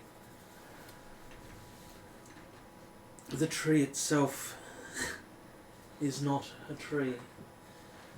You understand treants and what they are. And so she goes to say, it's almost as if she's going to say, oh yes, I understand, but then she's realised what the druid's saying to her, and just... This is the oldest, possibly the first of them all. She no longer walks. She stands guard. She is seen with apologies. Dwarf kingdoms come and go. The elves cover the land and then retreat to their strongholds. If she burns, there is a magic that will be released that should never be uncovered again. We do hope to cut this potential future off before it becomes a flood through there. We hope to, by taking out Zoltan or by inhibiting the fire giants at their source, we might potentially stop this from occurring. I hope you were right. Our friend.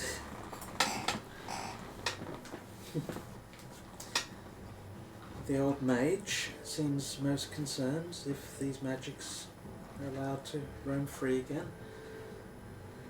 His goddess has long ago put a clamp on the power of magic that can be used, with a couple of notable exceptions. No one can even consider using the magic on these tablets. However, if they're uncovered and their power is released, we could return to an age where magic became a sickness for this world. Valis gets up out of his chair again and moves it sort of just over to the other side of the table. So are you like dragging it bit by bit, or are you just like dragging it all the way around? Oh yeah, like one. Like So a good one like continuous. 30 seconds worth of... Because in my mind I was like, is he dragging it like really far? Like 3 or 4 seats or something? But when you said that I was like, oh no, he's just all the way around the table. Yeah, I'm not going like the little way. I'm going the long way round Yeah. to like what would have only been like a few Yeah. feet. Again, she just watches you. Waits patiently. Sorry. No, no need. What I don't understand is why nobody's actually bothered talking about what started this all in the first place. That is what we're here for. Right. We're hoping that some of you may have information. You've talked indirectly to the god of the giants. Well, word has it that it's a dragon.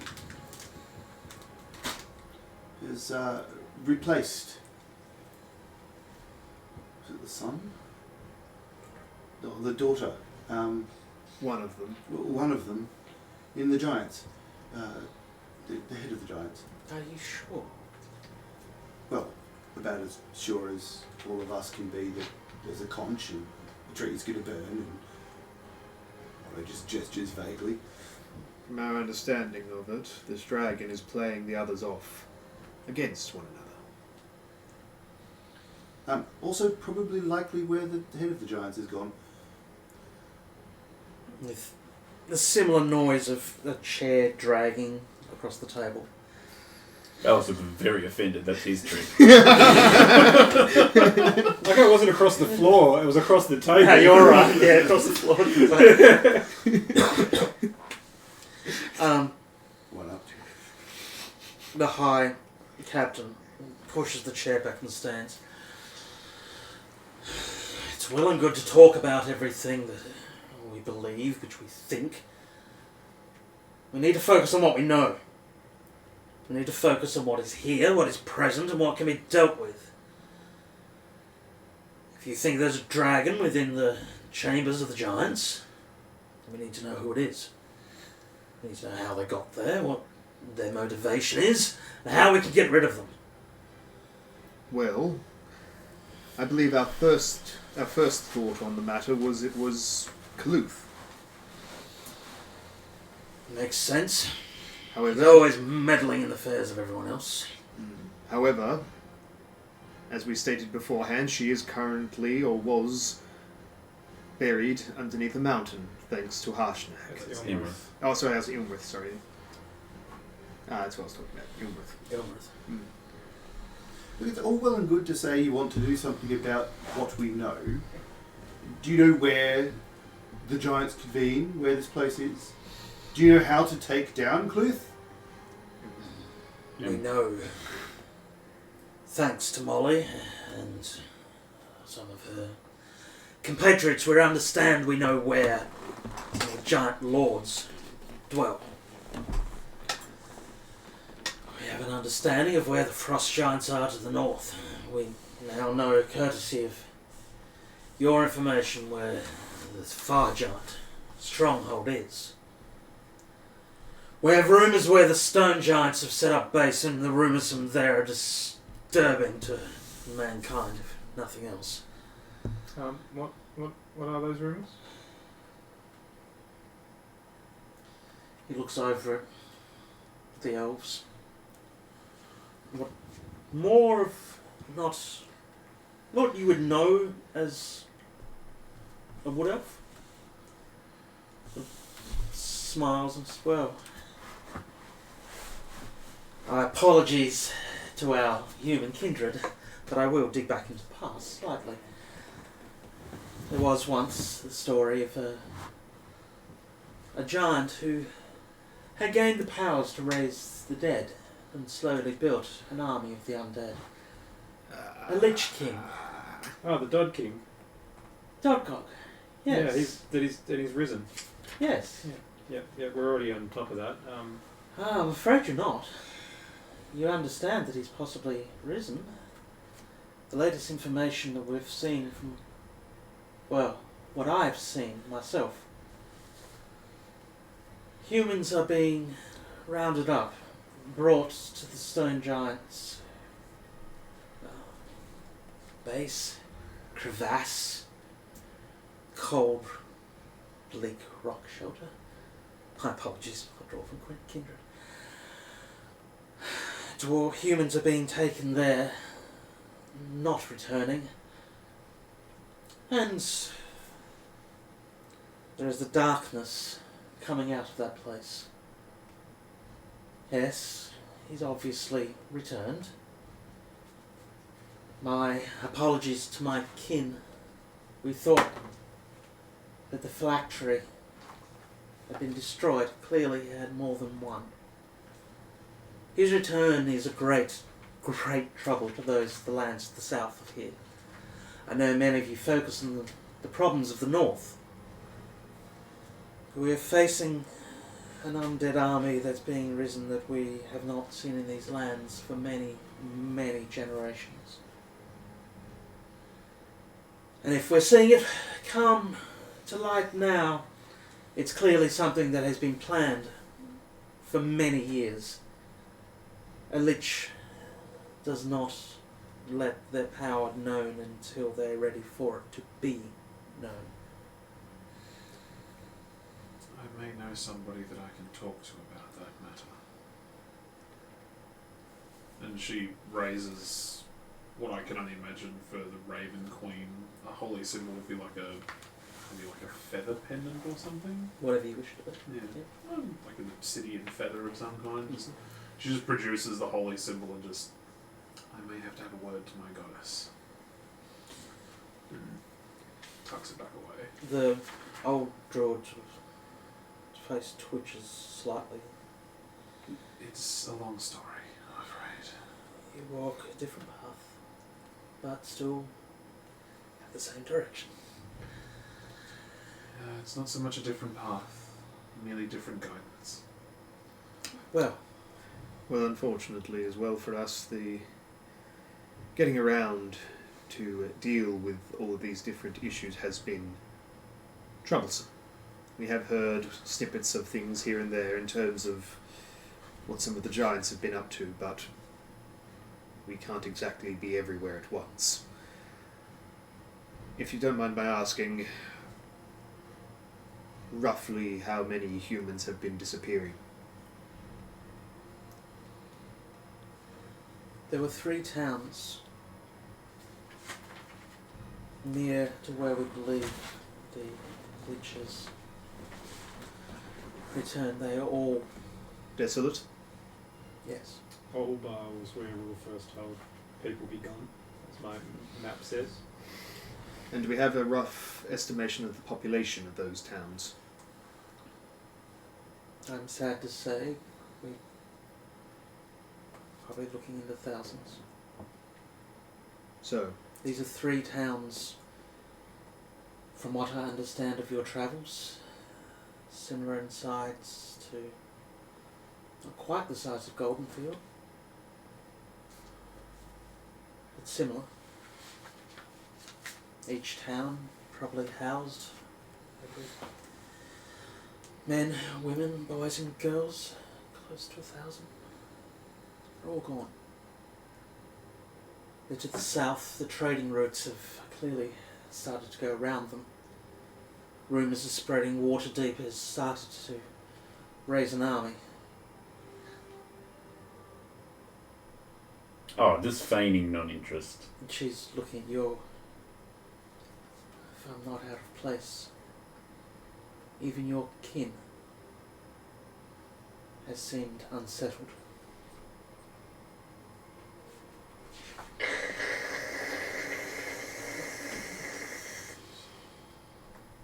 Why? Said Otto. Who are you addressing? The room. Molly's standing next to, still standing behind Athesto. Why what, my dear? Sorry, it was deep in thought. Why would a dragon be interested in doing that? At the risk of, again, upsetting our friends, my apologies, Lord Captain. The giants and the dragons are long foes. Yes. I'm sure that everybody in the room here is not unaware. Joffrey, maybe. Kit hastily writes a note. Giants and dragons do not get along. I am not all I appear to be. And with that, various people giggle, snigger, or blush around the room. Is there anyone who looks really awkward because... The female dwarf, Yeah. probably the most awkward out of everybody. Well, let's let out a fairy like. Yeah, yes, I'm And with that, a few people actually do. It's almost like you've broken the ice. Yes, I'm not all I appear to be at times, and my kin have a long-standing disdain for the giants of the realm, as do the giants of my kin. The giants and dragons fought each other for millennia. There is unsettled scores.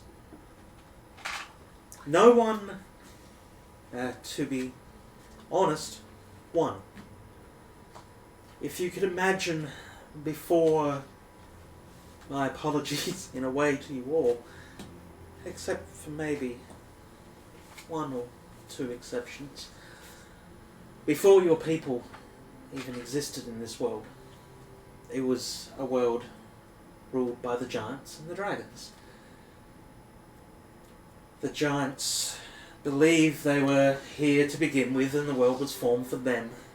We believe that we fell as stars. Either way, we fought each other for millennia, again and again and again. It wasn't a war of victory, it was a war of attrition, until it was simply unwise to continue fighting. My kin don't breed quickly. Neither do the giants. How many sneakers at that? A couple. Uh, As some of our kin, the elves, those from under the mountain, also are not known for quickly repopulating as some of our human folk do. The dwarf next to us, vermin on the land. Yeah, yes, I'm aware it's a giant grudge match, but why would Cluth want all the extra stuff? Ilmrith. Oh, no, Ilmrith is under the mountain. Yeah, I got the names What? mixed around. Oh. If like, we thought it was Ilmrith. Oh, Otto suggested that was Cluth. Oh. Yeah. I thought it was him. I thought it was Rex. That's why I corrected it. Sorry. Like Food for thought. surely a necromantic giant and a tree burning and all the other extra stuff. Food for thought here. Yes. What's the one thing that dragons fear more than giants? Mice. Other dragons. So, what's Death. something that... Death, my dear. Yes, The thing that dragons... The only thing dragons really fear. yes. But was one of the few things that can actually grant that. Mice. Not quite. But, let's say that there is a dragon who is pulling the strings, as we say, getting the giants to fight amongst themselves. Imagine what would happen if said dragon came out on top of this infighting and became the leader of the giants. There are very powerful dragons in these lands, one of which has been somewhat helping us. Even he, I don't And think, with that, could... you notice the high chief glares in a way at you. I ignore him. Can I just say I've been watching everyone's reactions the I entire time. don't know if even he could stand up to an army of giants. Molly just leans down next to you. Don't tell him that. Oh no, definitely not. But If any of us could, it would be it him. would be him. Yes, indeed, but However- imagine getting the upper hand on him. So maybe this is a two birds, one stone. Get the giants to kill themselves, potentially get the giants to work for you, take out your rivals.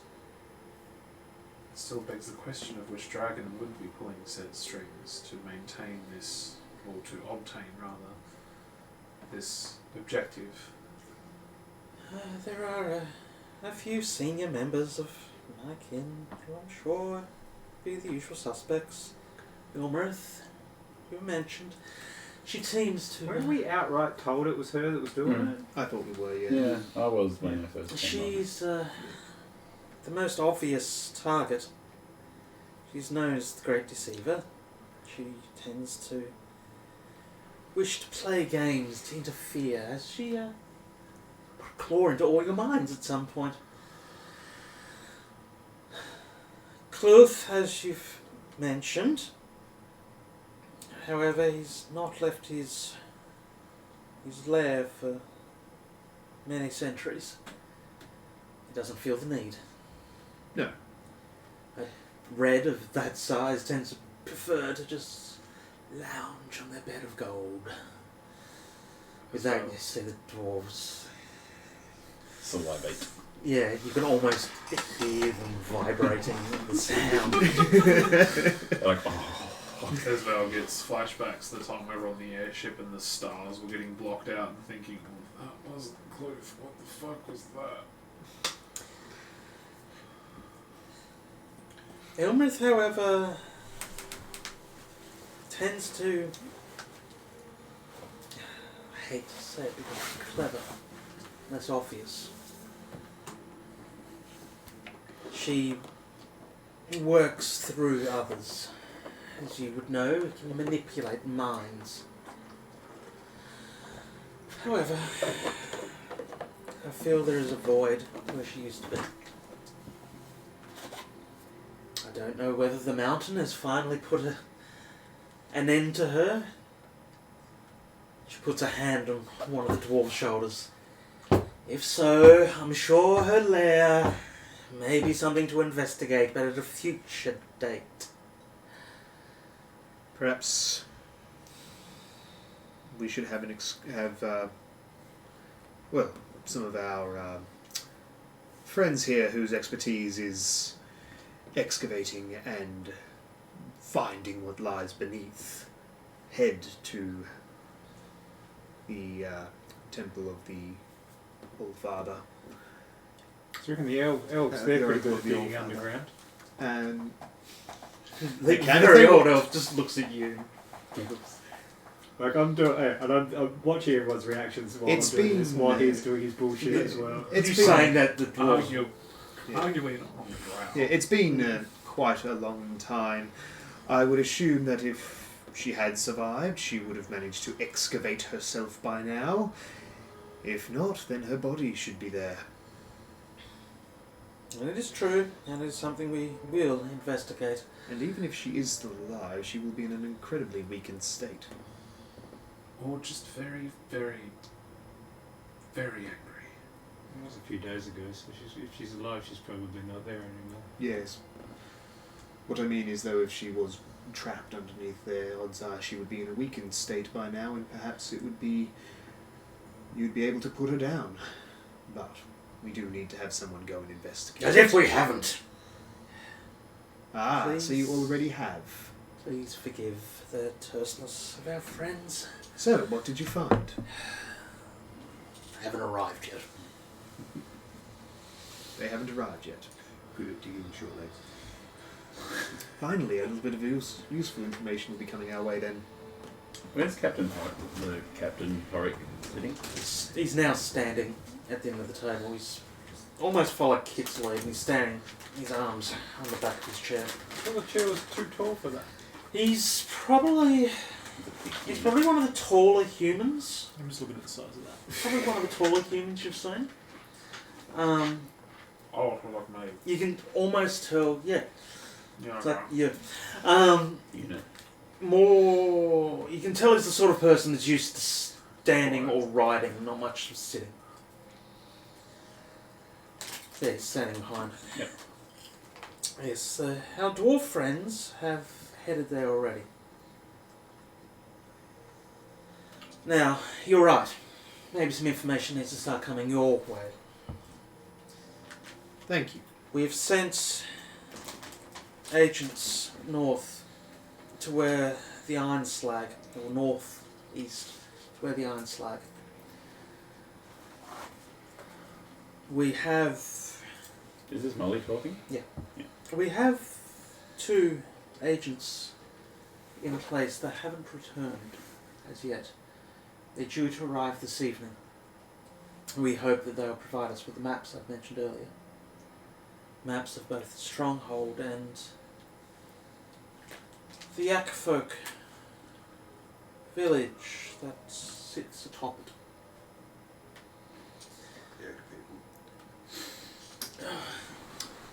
One of the druids, the younger ones, if I may, mistress.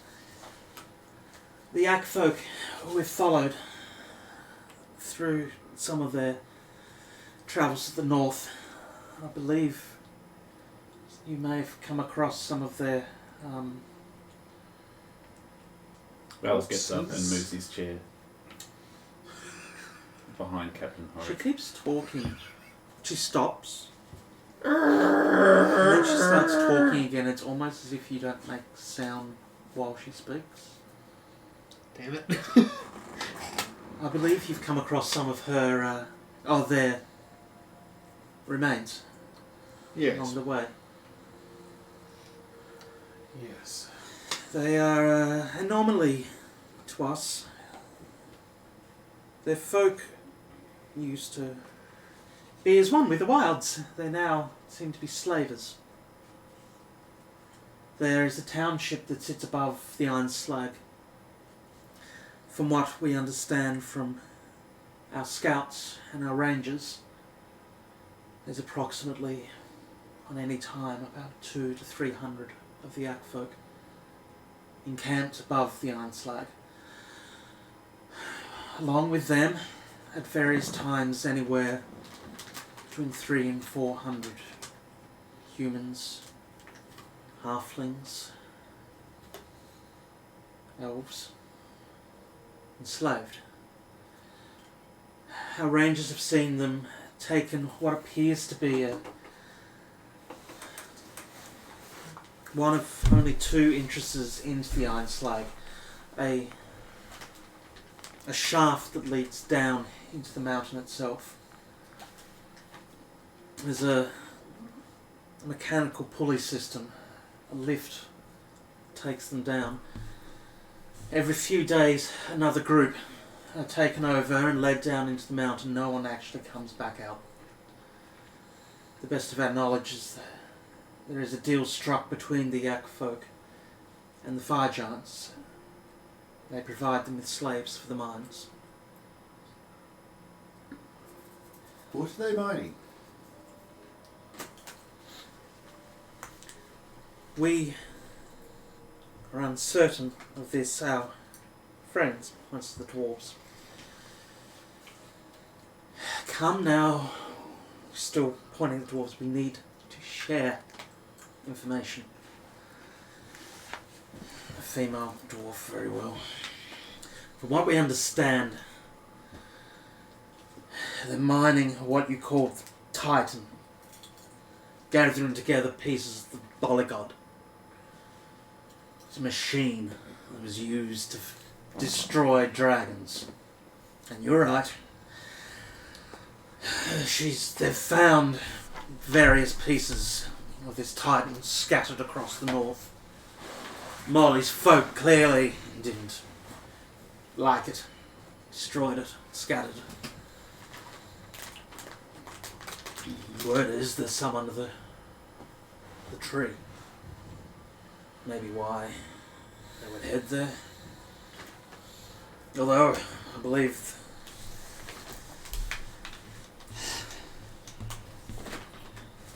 our old forest folk over there may be right. Could be old magics. Anyway, whatever they're mining, it's to fuel of all the giants, as loathsome as they are. The fire giants, the spits on the floor, closest to our kind. They pride themselves on their craftsmanship.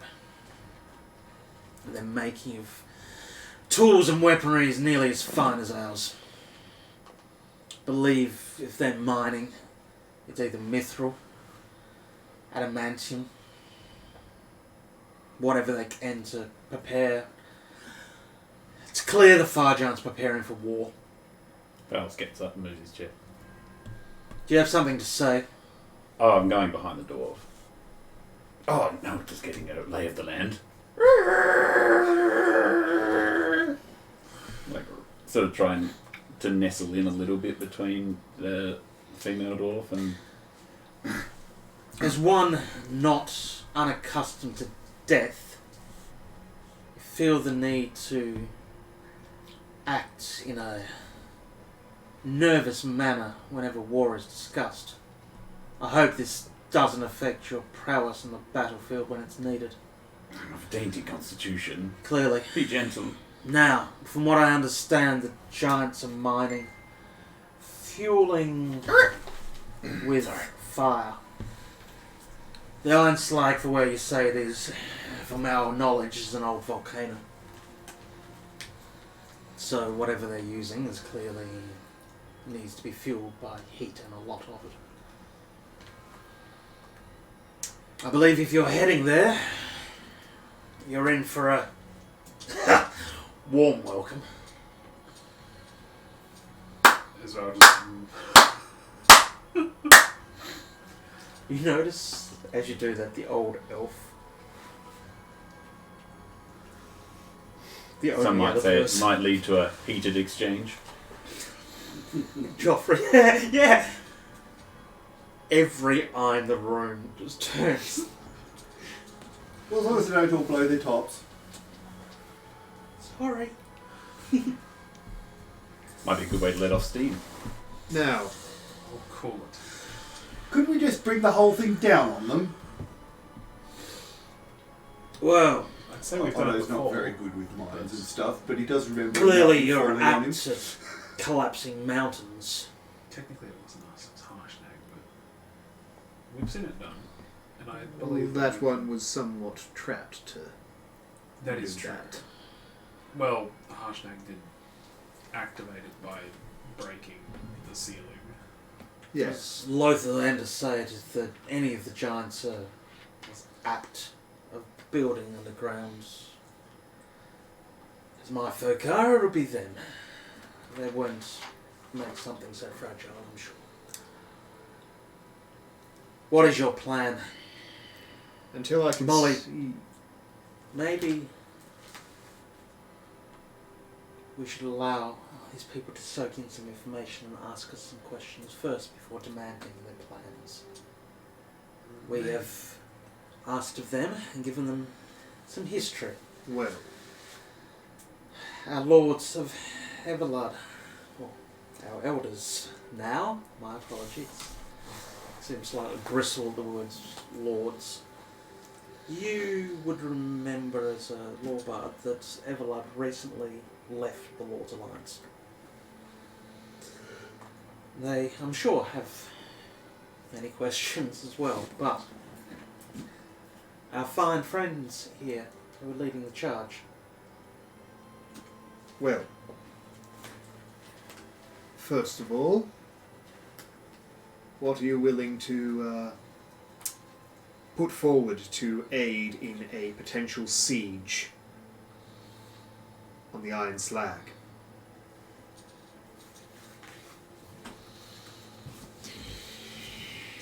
The dwarves are next to you, almost scraping at their chairs. The woman in the centre, as much as I would love to lay waste, we must defend ourselves first. Mithril Hall must stand. We are facing intrusions from the frost giants. It doesn't need to be a large force. We just need something that could potentially drag the bulk. A distraction. Yes. And it's not dwarves who will offer a distraction. I mean that in no disrespect. But our people are few. And each death means a lot. I doubt that the... please do not take this into offence, but I doubt the fire giants would find a group of renegade dwarves much of a distraction anyway. Much as a group of anyone coming in. Oh, she did. Because it could be elves, it could be dwarves, it could even be us. If there's anyone they're going to fear, it would be us. I didn't say they wouldn't fear you, but we would need a lot More of people to make them be concerned enough to leave their duties. Our armies are enough to challenge any form of the giants at any point in time, however. And as I am saying, We are not prepared to risk our people. My point here is not so much for the giants. It's actually more for the Yakfolk. Was that your suggestion? my suggestion was more of a large group would be noticed as a distraction. A medium-ish group would most likely be ignored and just bombarded with castle defences. A small group could get in, and a small group that knows about the Titan on the inside. How would one operate such a monstrosity? I need to apologise before I speak further to, of course, Molly. And Esvele turns to Molly and says, it is risky, but does it specifically need giants to operate it? Or could dragons operate it? Or perhaps one dragon, 2 dragons. We know of a few that would help, or rather 2 that could potentially help. 1 might potentially destroy it. What if we attempt to use part of that Titan against its creators? If we need to bring a mountain down on top of the giants, why not use a mountain-sized creation to do such a thing? Cracks. Molly starts walking back around the table to the gap in the donut that should come in. I believe that is one of the best suggestions we've heard. Maybe is that the old elf stands? No, child. Sorry. is not a weapon that should be used for the giants or the dragons, and I'm sorry, Molly. I know your folk well. And you know I love you, but I do not trust you all. I did not mean for it to leave the mountain. You see, if it buries the mountain on top of the giants, all the giants that would be best to excavate it would be buried alongside it, would they not? It is our counsel to you that we don't allow the Titan to ever be finished its construction. I never said finished. Just finished enough. But I do understand your concern and your worry. Functional is finished. My concern for that is if part of its construction is underneath the tree, then they would need to burn the tree before we can And that do is that where plan. another kink in my suggestion comes in that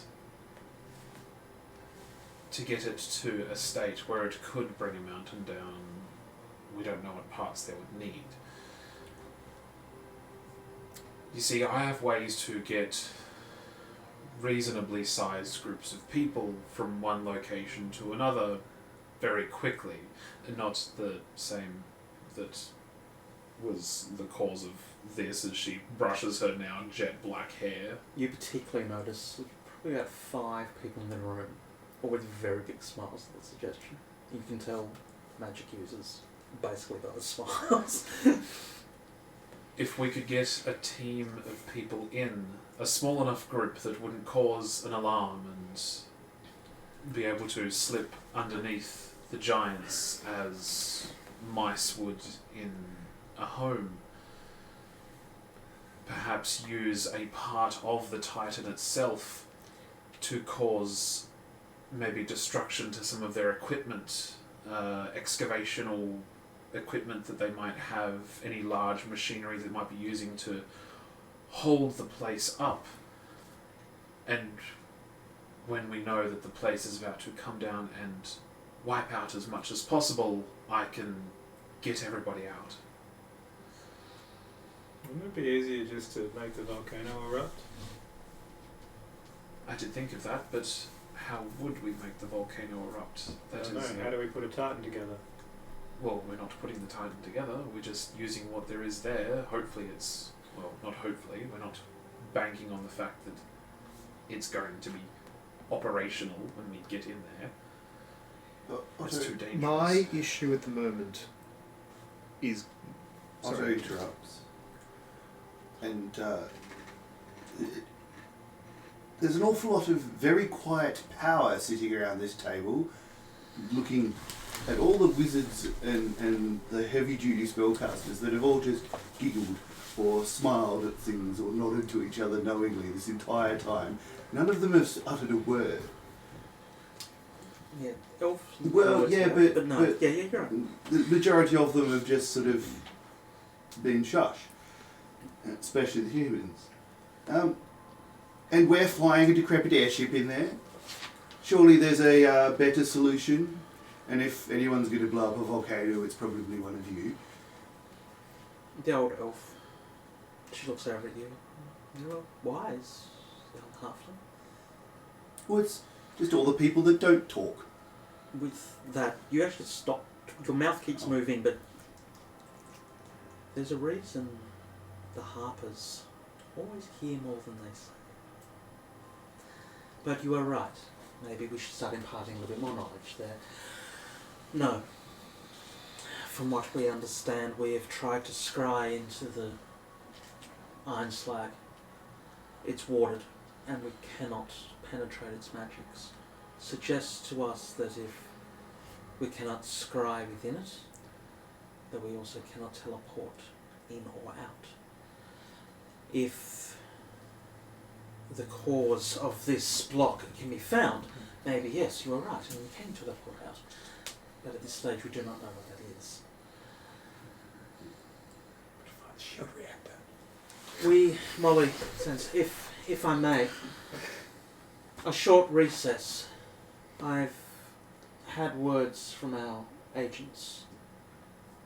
I must leave and discuss with them. I believe one has returned from the Iron Slag. Just before we do that, I would ask that of those situated around who could potentially spare some form of an incursion force, just enough to piss off the Yak folk. From what I can understand, it sounds like the Yak folk are providing not only labour for the mining of the Iron Slag, but also defence for the outside. Some fire giants we can take on every couple of a couple of fire giants here and there if we were to be discovered, but 450 Yak folk are far too many for the 5 of us to deal with. We need to be able to get in before any plans can be implemented on the inside. So, I would suggest a small force, no more than 100. Just enough to get a good portion of the Yak folk to give chase and then back out. Hi, Captain Zenanger. Finally someone who speaks like a soldier. You do realise, out of all the suggestions we've had, and My chair scrapes a little bit. And I just give you a smile. Everyone else in the room laughs.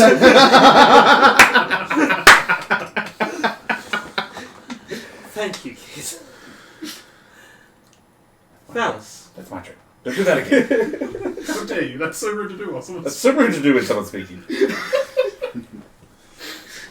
But you talk about committing troops and that none of you want to, but you've overlooked the fact which Athesto has just stated, that they have slaves. Why not get them on our side? I'm sure they'd be eager to plunge some pickaxes into some Yak folk. That's 400 troops right there. Not necessarily trained soldiers, but you've got to know that when coming to fight a battle, numbers is surely going to do better than actual quality soldiers. How are the Yak folk, again, going to know as well the element of surprise if we came in with a few small soldiers?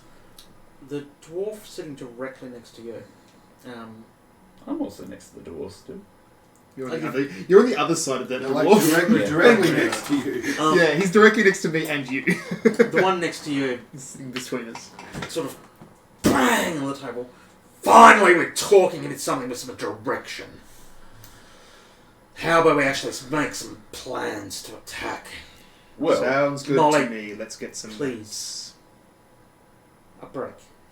yes, I because need to consult. I'm out of wine, for starters, and we can get the information from Molly, and we can form a plan. Maybe it is best that we reconvene with a more targeted group.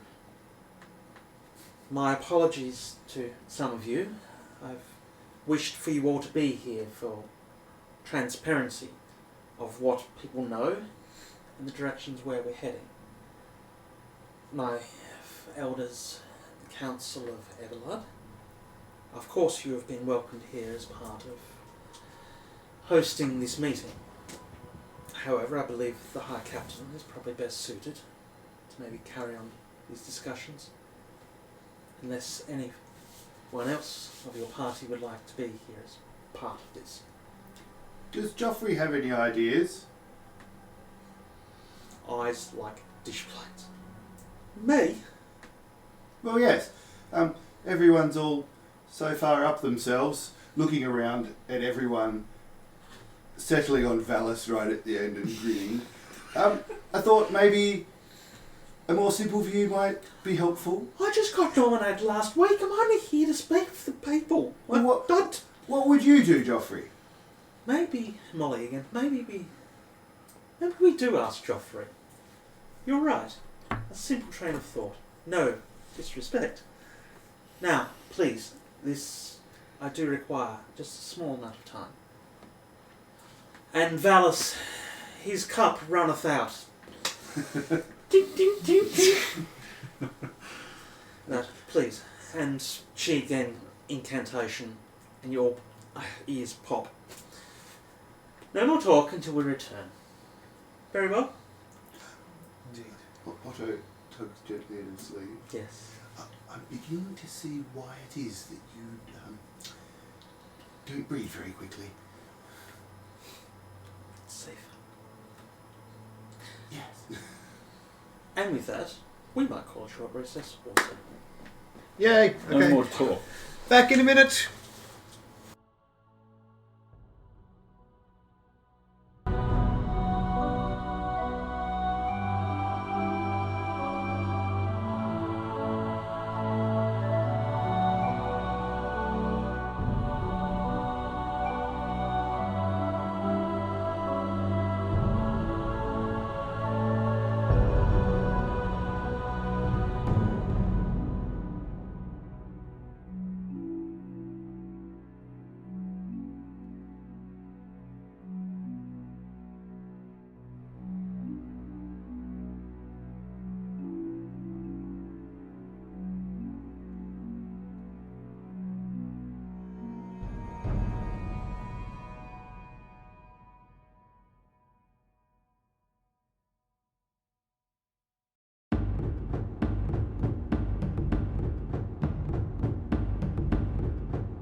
Okay, which one is the... You're like, oh, yeah, that weird. Oh, we're back. So, And we're back, yes. as we'll just quick segue. While you're all waiting for Molly to return, various people in the party speak to each other and leave, leaving basically one of the dwarves. No. The one who was sitting next to me? Yep. You probably pick up he's more of the War Master. The oldest of the druids, she stays. The oldest of the elves stays as well. The High Commander and Joffrey. Yay. Yes. And once everybody else has left, Molly then returns. I see our numbers have dwindled. Excellent. I think we'll be a more productive conversation now. And with that, she incants again. Is Pop. Right. The word I've had from our scouts has not been great. Only if they gave you one word, especially. Well, there is only one of two who've returned. However, it is part of the lot of the Harpers. Our lives are just individuals. Our goal is to save the greater. The information we have, there are two entrances into the Iron Slag. One from above, one from below. Below as in from the foot of the mountain. From what we understand, the entrance from the foot of the mountain is the most heavily guarded. It's prepared as a citadel would be. I would recommend that's not the entrance that you seek to take if you're entering in. The entrance from above, which is guarded by the Yak folk, seems to be from the last of our friends' messages. Seems to be the easiest way in. The slaves are taken down through a series of chambers and then are split off, mainly by the giants, into different mining sections and sent from there. I don't think they were expecting an armed force coming from that way. This was my understanding of it as well. So that should be our one question answered from how to get in. What you do from there, I'm afraid war is not my forte. I would leave that, pointing at the dwarf, the High Captain, to Valus, Athesto. I believe that's more for the four of you, the experts in that area. The rest of us will think with guile and cunning. Now, Is there some way that I could think that would be helpful? like you You've always, already covered everybody else, but I seem to be left out. you always think with guile. I'm scratching my head as I say this, but Don't play yourself down, Mr. Kid. Now, the concern, as has been raised by our enlightened folk, pointing at the druid, the grandfather tree, indeed, seems to have been a focus. We've heard of literal rumblings under the ground heading in that direction. We believe they're mining through to find the grandfather tree. They know the direction. Jesus, that's So they've entered from somewhere and they're trying to keep the tracks covered by going underground. However, not a lot escapes the Harper's eyes. are you saying that they're coming from the Iron Slag to there or somewhere else? Somewhere else, I don't believe they would tunnel that far. I was going to say it's quite far away to tunnel. Could you not just dig a hole straight down and wait for them? We could. I got around. We would rather know why, how many there are. If they could be cut off before they get to the tree, excellent. But that doesn't answer the question of what they want. If we remove one party, who's to say that they don't send another from another angle? It's better Correct to... me if I'm wrong, but you said that there's been distinct rumbling from underneath. Yes, From which direction? the east. The east. I don't suppose there are any large bodies of water to the east? None that I believe would be of benefit. The great forest spreads across from that way. We believe it's actually our Ulthgar friends have informed through our noble people over here what they're hearing from. I'm sorry to be taking the old druid. She's leaning back, just nodding. The dryads and the centaurs have felt a presence coming from that direction also. They have all been made aware of these plans? Oh no. There are a number who we count as part of the Harpers who would inform us, but I'm sure you understand by now, Athesto, that the Harpers prefer our secrecy. Oh, I understand that. But prefer secrecy. how can the centaurs make any sort of defense when they are unaware that there is any danger?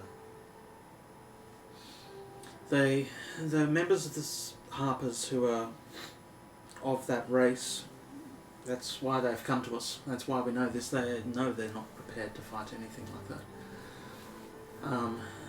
The dryads in particular, the Fae folk are not predisposed to toe-to-toe combat. A few, of course, are.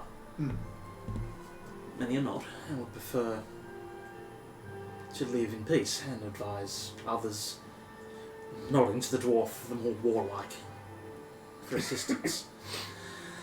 So the grandfather tree, we do believe, is part of the plan. Whether that is something that needs to be dealt with before or dealt with after. As I said, the four who are key for war plans, maybe they should decide that. We're all equal here. Suffice to say, if we manage to bring down the Titan, the mountain, whatever we do, if we stop their main component, which is building the Titan, there is no point for them to continue to the tree. Kit, how long do we have till they... Sorry, was it... I think we were both keeping track of it. Alan was keeping track Alan of was it. keeping track of it. Kit wasn't keeping track of it. Character-wise. So technically we were both keeping track of it. 3 weeks left. Yeah. My suggestion on that front as well would be that if we were to go for the defence of the grandfather tree first, we risk minimising our numbers.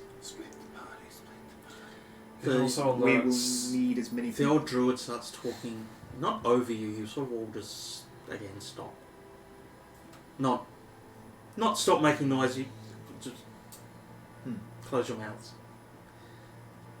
As far as my visions are telling me that it's approaching faster each day. 3 weeks. 1 week. It's probably more 1 than 3. You can see she's almost in a trance at this point. I believe it's a lot sooner than what we first thought. Oh, God was wrong. Well, it wasn't the right one. No, it wasn't. Couldn't see why you switched insurance. Yeah, I can see why you changed gods now. Yeah. Best of my knowledge is they've become aware of our plans and are seeking to expedite their own. Well, the other problem is if we go to the aid of the grandfather tree first, that also tips our hand in the sense that it proves that we're moving towards them in action. Who have we told our plans to? Yes. Who have we told our plans? Yeah. So we haven't told any fire giants, so there's obviously a spy. It is. Nobody at the embassy knows of our plans. We can't. The only one who might know would be Kolbaz. I'm not sure how much you've disclosed to him.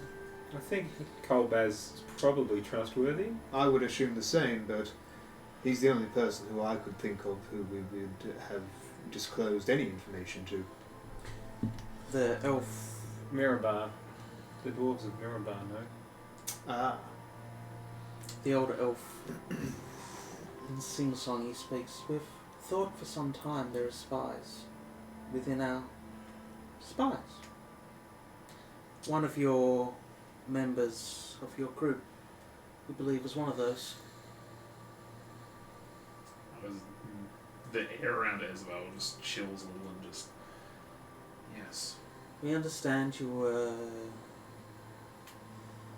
led astray by one who covered themselves in the flesh of another.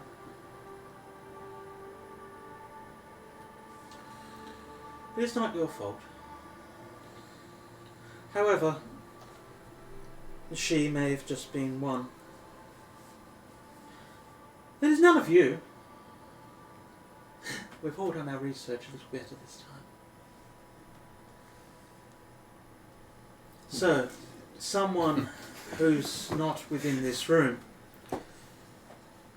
Don't worry, Joffrey. You can see Joffrey. Like this. Wait for the people. Your mind has been read. My what? Very easy to do, I imagine. Suffice to say.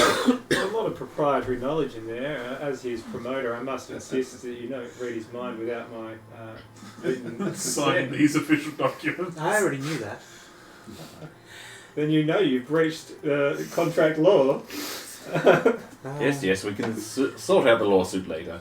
Desperate times, my dear. Now, Regardless, the plan to get in and get this conch, because regardless, we need to help the giants in some form get an order back, because clearly without any order, they have gone back to their very savage ways in terms of trying to re-establish it. Therefore, if we can get this conch and get to the Storm King and find out what's going on there, then hopefully we can get things back in motion, which will put them back in their place. one of the reasons, still the elf, for Molly suggesting there's less of us here. Our friends on the coast to the west of here have kept a secret for a few weeks, which I think we all should know. A body washed up upon the shore some time ago, who we believe to be the queen of the giants. She was known to befriend the humans, would spend time with many of them there. We believe that her apparent death is what may have called for Hecatan the king to leave his home to search for whoever may have done this to his betrothed. It is then that we've lost all contact with him. Our seers, elven, dwarvish, from the forests, all lost touch. We are aware that his daughters are still within their home near the maelstrom, but we have no idea where the king is. We do not believe he's dead. That would create a ripple that would be felt. But his absence, I believe, was enough for the giants to believe that there's no one anymore in control. So they've started to forge their own way to take control themselves. The fire giants, of course, always believe they should be in charge. They're the warriors. The hill giants, of course, are just gathering food and hiding. We believe this is also how the Dodicon has allowed himself to be known again. Hecatan would not have allowed for him to come back. Hecatan, for all his flaws as a giant, was a fair and just ruler. There is another power also to the west that we are unaware of. There are rumours of great old power that has re-emerged. Something that's not been felt in these realms for a long time.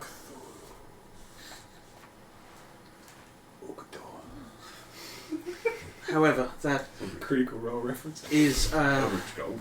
something we need to consider maybe further on. But I believe that you all should be aware of this. The king is missing. The conch, we believe, will take you to where his palace was. Each of the giant lords have a conch. Those conches are used to transport the lords of each of the giant kin when the king had summoned them to court. We believe that you finding this conch will allow you to travel there, as you have probably already been told. From there, I'm afraid you're on your own. So no one has taken up the Storm King's throne in his absence? No. None of his daughters? None of them are prepared to. One is... Yeah, right. One is dead. We know of at least one more giant that's dead, and that's one of his daughters. Also, basically, all the giants that we've come across. Technically. And every giant we've killed along the way. Yeah, that's what I mean. All the innocent Thinning the herd. Well, yeah, every giant we've met's ended up dead. Because the only one that hasn't tried to kill us is Harshnag, and he's kind of... No, Zephyros. Yeah. Oh, that's true. I forget about him. Old mate Floaty Tower. Yeah. I forgot about that guy. I think we did. Yeah, that was like right at the start. Yeah. No. The tower had like a wizard's hat on top. Yeah. The reason why we ended up all the way at the top was because my past character was like, hey, I don't care about thinking about it, I'm going to go up there.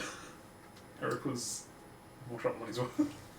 Our closest contact The reason I nearly died a lot. with the storm giants, Yeah.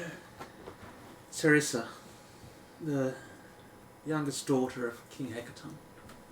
We believe that our understanding was that she was the king's favourite.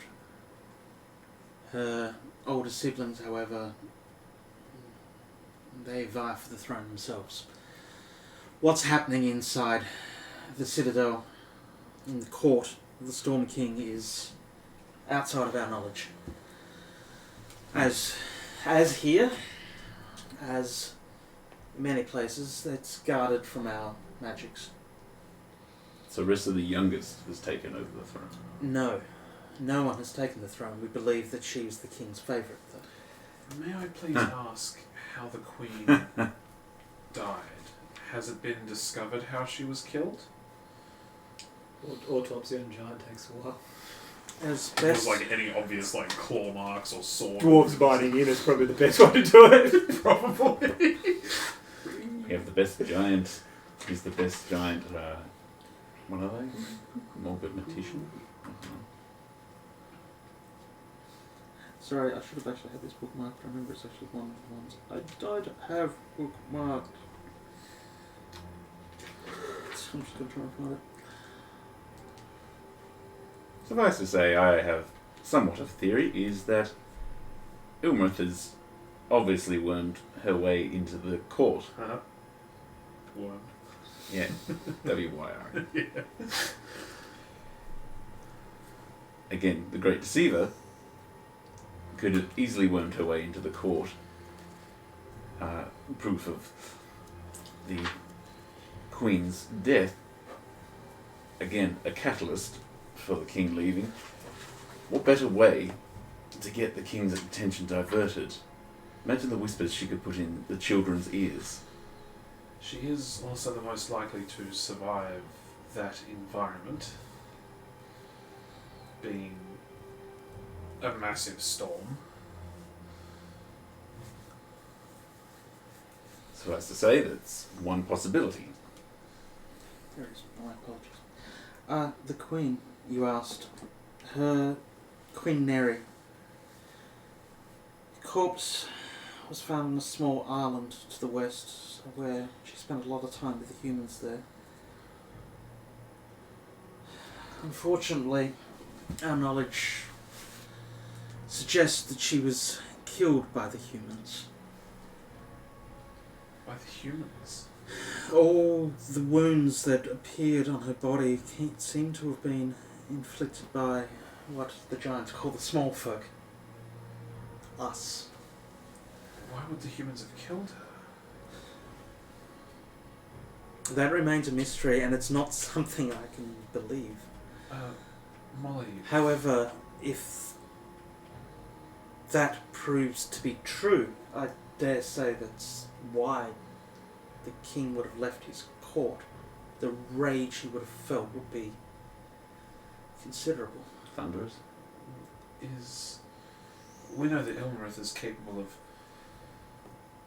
infecting the minds of people, but is mind control something she is capable of? Or would it simply have just been a matter of persuading the humans? Let's not forget that these dragons also have cults. What's to say that she true. hasn't just set up a sect of her own cult to just murder the...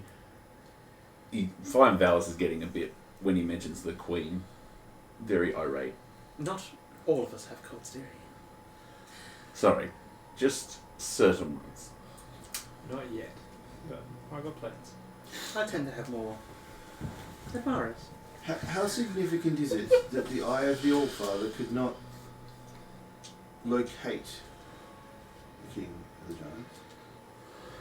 Old Druid speaks saying that is most concerning to us all. If their god cannot locate him, what chance do we have? However, if his god didn't say that he was dead, it means he must be somewhere. Yes, And it says to us, whatever this other power is that's risen in the West, clearly has some power came to play here. yes, that was my thoughts. Where do you go to hide from a god? A different world, perhaps? Bathroom. A different god. Yes. So, That no news other than that Fegalus has been lost. Molly, at this point, sits down. Fegalus is an old friend of mine, and he has not been seen or heard of for some time. He took it upon himself to head west to try and find if the stories of the Queen's death firstly were true, which they were, and to find what may have been the cause. Last we heard, he felt a presence and flew out across the ocean. And that is the last I felt my brother. Can I say, sort of being originally from sort of on the coastal region? Yep. Would there be anything I remember in terms of like folklore or myths about power out that way? History. Oh dear. That's not a strong suit. See how well you paid attention I in think school. it's 0, yeah. 6. The only tales you remember from when you're a kid, sailors, when you used to, you'd occasionally sneak out away from your father. You'd hear tales in the streets of the taverns of,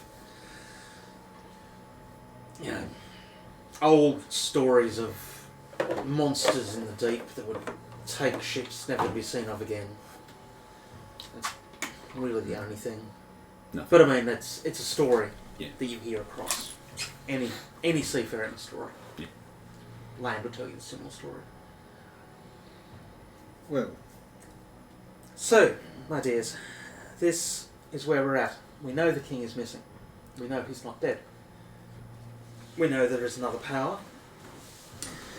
And we know the only way to get to his court is through these conches. So, at this point, a decision needs to be made.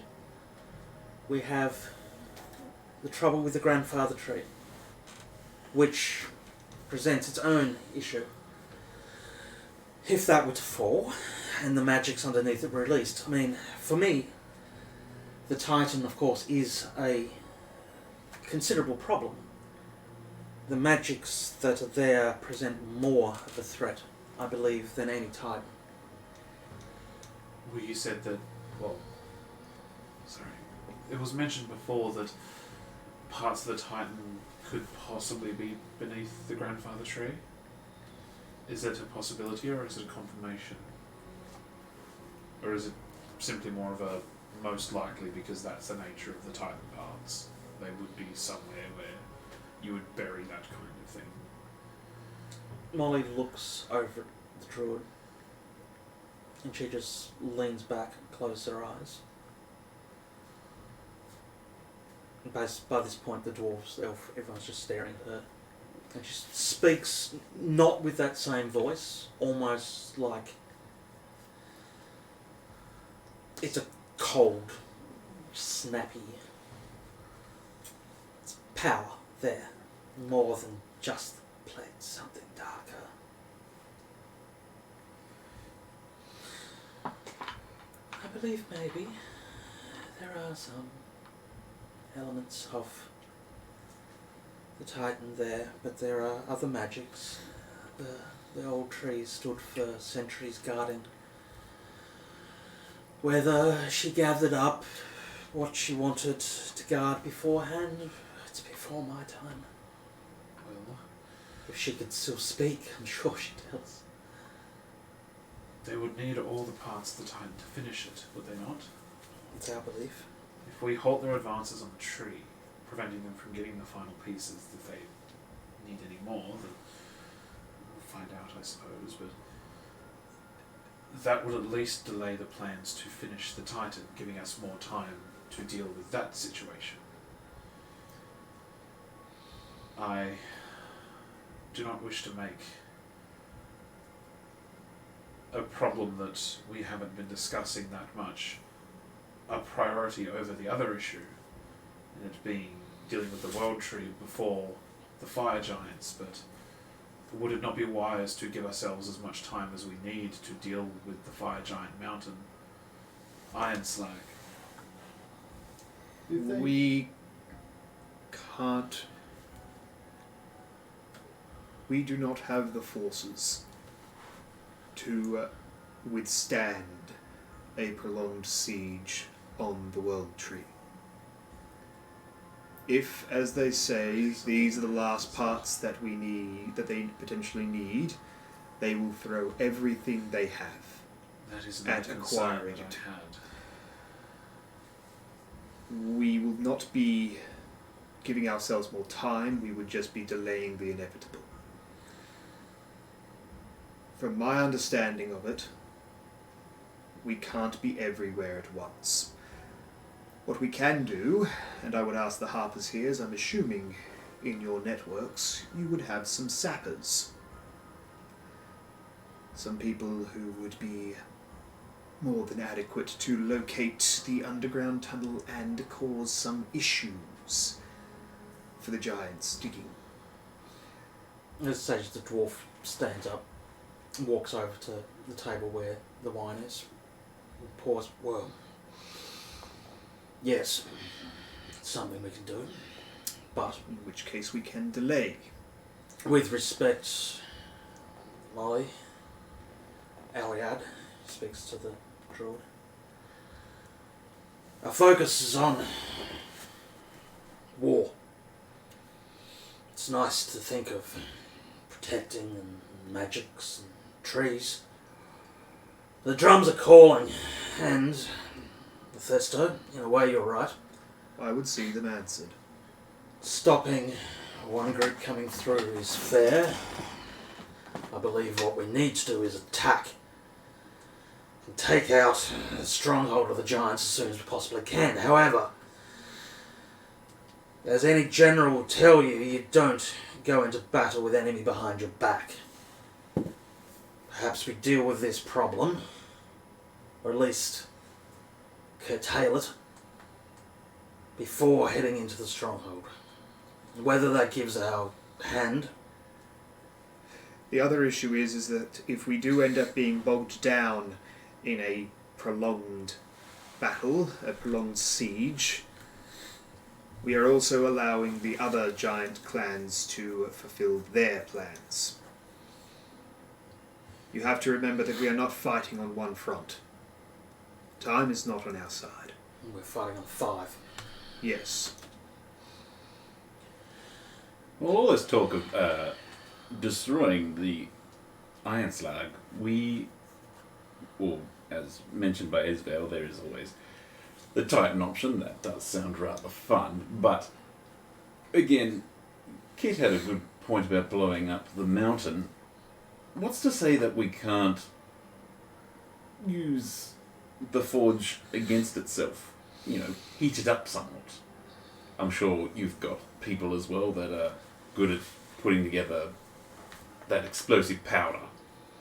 I'm sure a barrel of that or two would have some effect.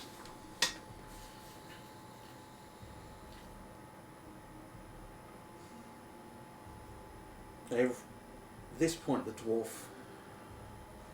Molly, everyone shares a look. There is something else that's only known now to the people in this room. The heat in the forge clearly isn't enough. Sorry, but our fair-raced friend over there, her brethren have been working with the giants. It is our belief that an article known as the Iron Flask has been sought and secured by the Drow. I look to Kit at this point. I'm pretty sure Kit's the one with my iron flask. Not Anne. The. Oh, the... It's news to you all, obviously. It holds a fire spirit within it. Enough to power 1,000 forges.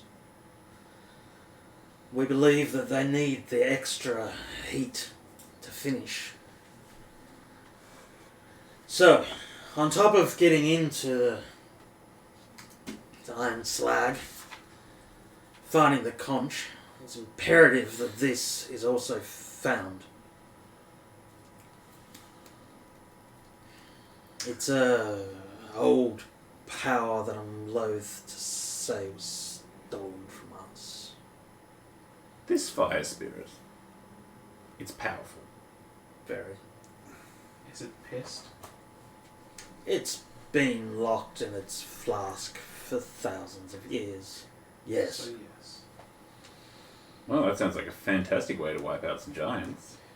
Sounds like a fantastic way to wipe out half the continent.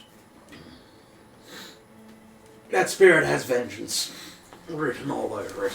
We would rather it contained. Fine. Now, as far as plans for war, the dwarves are facing down as much we can the frost giants to the north.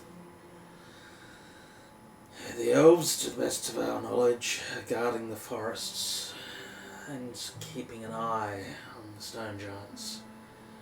The men of Waterdeep are gathering their armies also to head out towards the stone giants. So, some of those other avenues are already being taken care of. Netherwinter has vowed to take care of the hill giants. Lord Neverember in all his glory seeks the weakest enemy, of course. What about Silvery Moon? Silvery Moon at this stage will remain out of this conflict. He Otto sort of looks- grimaces. Otto looks visibly less stressed at that statement. Molly interjecting as much as my dwarven friends are upset by the idea of such a place of power staying out of conflict. It serves us all to have a bastion that we can return to if needed.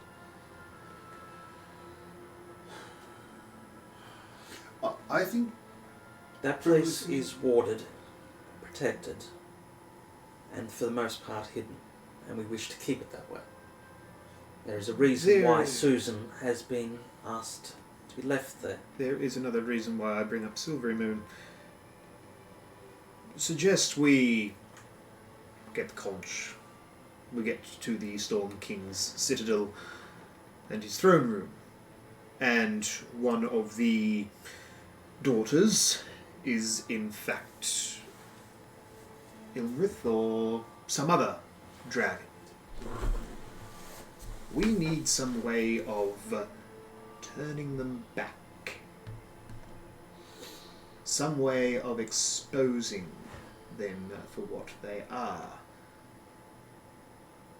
Molly, you said the last time you went into Silvery Moon, it was a bit of a rude shock. Yes, and that's a very wise idea. Is there some way we can weaponize that? Not me personally, obviously, but maybe I could send a message to Lady Astral and see how she may help us with that. As best as we stand to try and cut this conversation as short as possible. Right now we're faced with a war on many fronts. The dwarves are taking one, the humans are taking some, the elves are taking their place. The talk of war and planning is not my strength, but from what I understand from the conversations I've heard around the tables, in fact maybe you could do. The chief interrupts and yes, maybe it's best.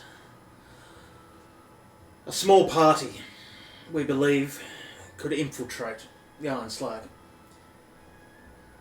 If we could rustle up a force, as you've suggested, to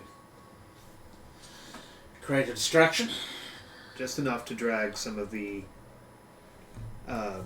yak folk away, enough for us to potentially sneak in unnoticed and into the second of the entrances. They're not going to leave it empty. They No. won't leave their town completely deserted, so it still leaves a problem for you all to overcome.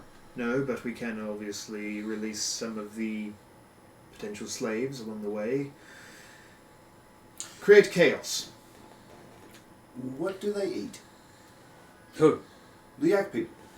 I don't know and I don't care. Why? Well, Poison the water, poison the food.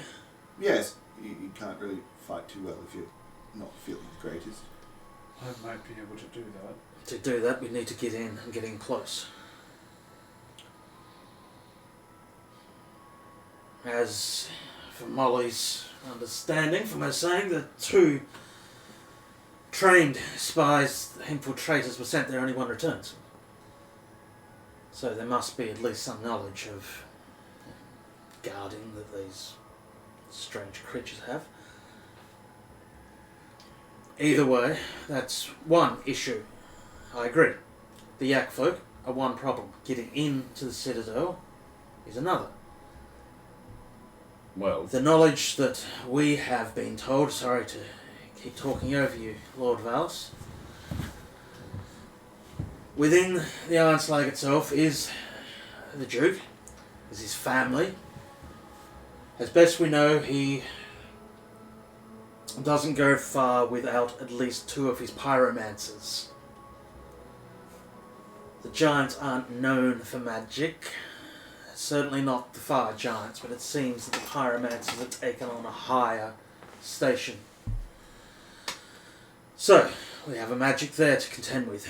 We also have I'm unaware of your knowledge of the giants, especially the fire giants' defense systems.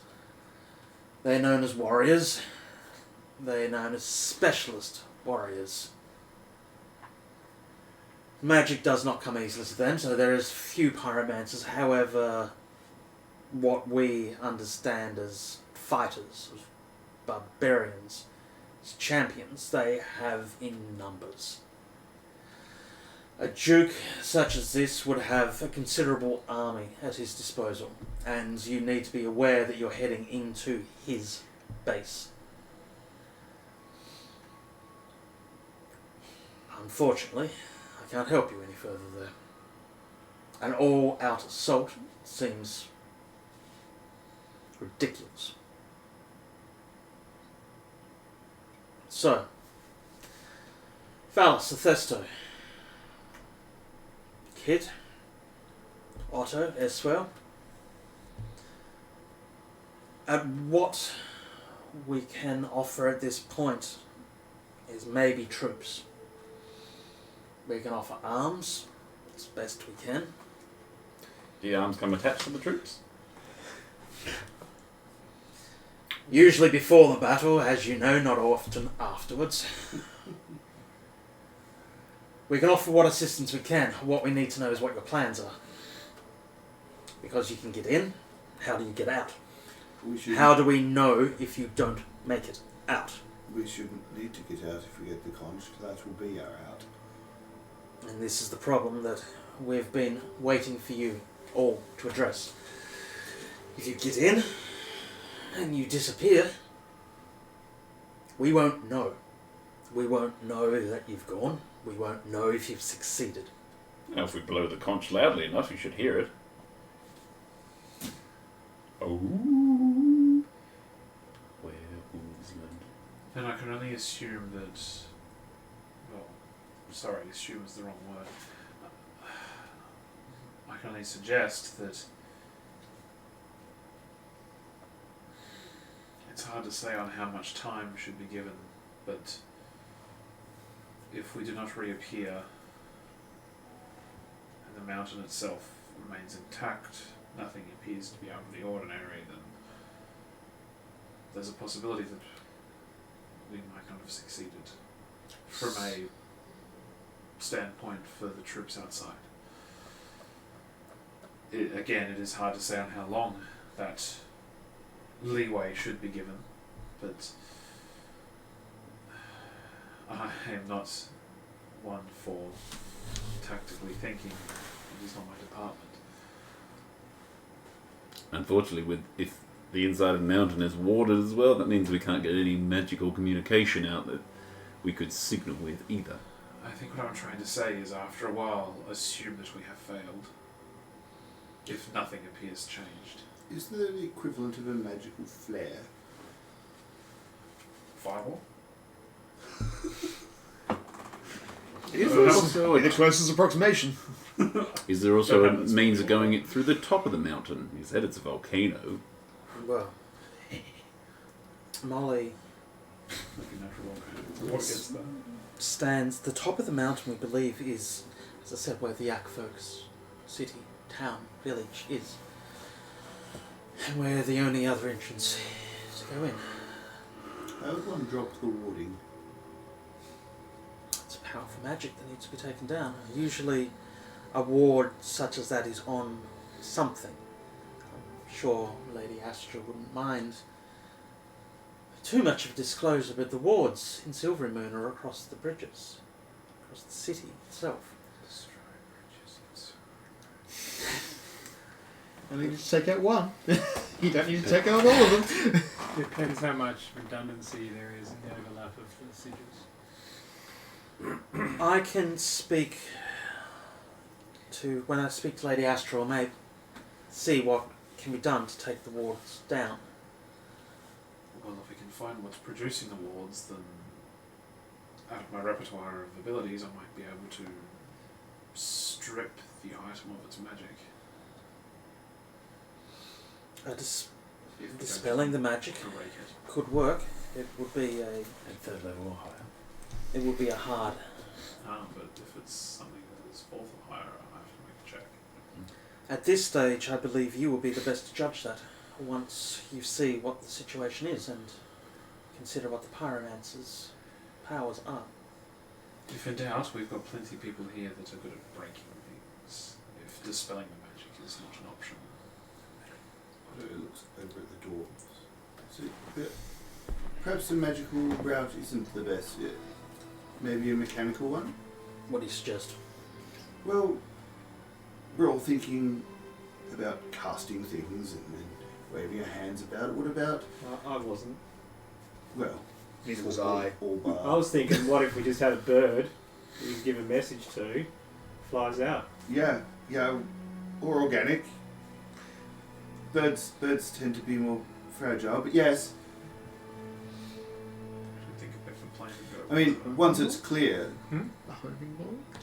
it could do any kind of magical Copper? communication or I thought signal it or was one Steve. whatever is required. Fail that, Just some horse perhaps can to it and just say, a canary option, something that responds when it isn't triggered anymore. And maybe something we could speak to the gnomes about. Yes.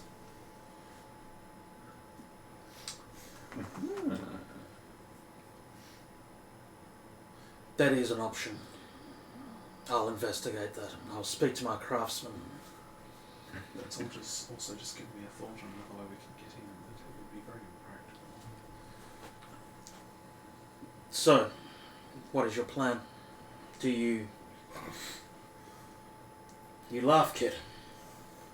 Yeah, like, you're asking for a plan in 30 seconds. I'm asking for initial thought. The initial thought, from my point of view, Plans, you're right. Plans are going to take time. Unfortunately, we don't have much. And yet you've been spending all this time giving history lessons and repeating information that we've given to parties involved. I agree. It's a waste of time talking the past, but Molly seems to think that it's best that everybody's brought up to speed. Now that's done with. You're right. Well, I believe you're more like me, action rather than words. So let's get on with it. at this But how? point in the plan, as far as I can tell, is we get in to the Iron Slag. We maybe somehow destroy this warding that is protecting it. We get the conch. If we have managed to take down the warding, we then get ourselves out before using it. If not, we use the conch while we're in there and go straight to the source. That is as far as we can glean at the moment. And what of the family? The Duke, Yes, apparently the sun's his weakness. the sun is his weakness. it's from what we understand. How many other family members are there besides the Duke and the son? His wife. And if the Duke and the son and the wife were to be taken out of the picture, who is next in line to be in charge? And do they need the conch to be in charge? From what we've understood, the Duke's direct heir is his son. After that, it's various factions of warlords. So would they be prone for infighting if the family was Yes. taken out? Right, that's what I wanted to know. Yes. I believe. So stick the iron flask in their mouth and unscrew it. Say a cool line and shoot it and Yeah. walk away. If the family is taken out, so you say, it removes the giant threat. Well, the For the fire, fire giants. At least for the time being. Eliminates 1/5. It's an unpleasant job, but war is war. So if we delay the World Tree attempt long enough, fake an attack on the Iron Slag, infiltrate there, would that be enough for them to recall the effort on the World Tree? Or would they be I mean- spiteful enough to simply pursue it? Odds Revenge are, maker? from what we have seen, the ones going for the World Tree is probably at this point a small force. Suffice to say, if we do manage to kill the Duke and the son, and they fall to infighting, the forces will most likely be recalled.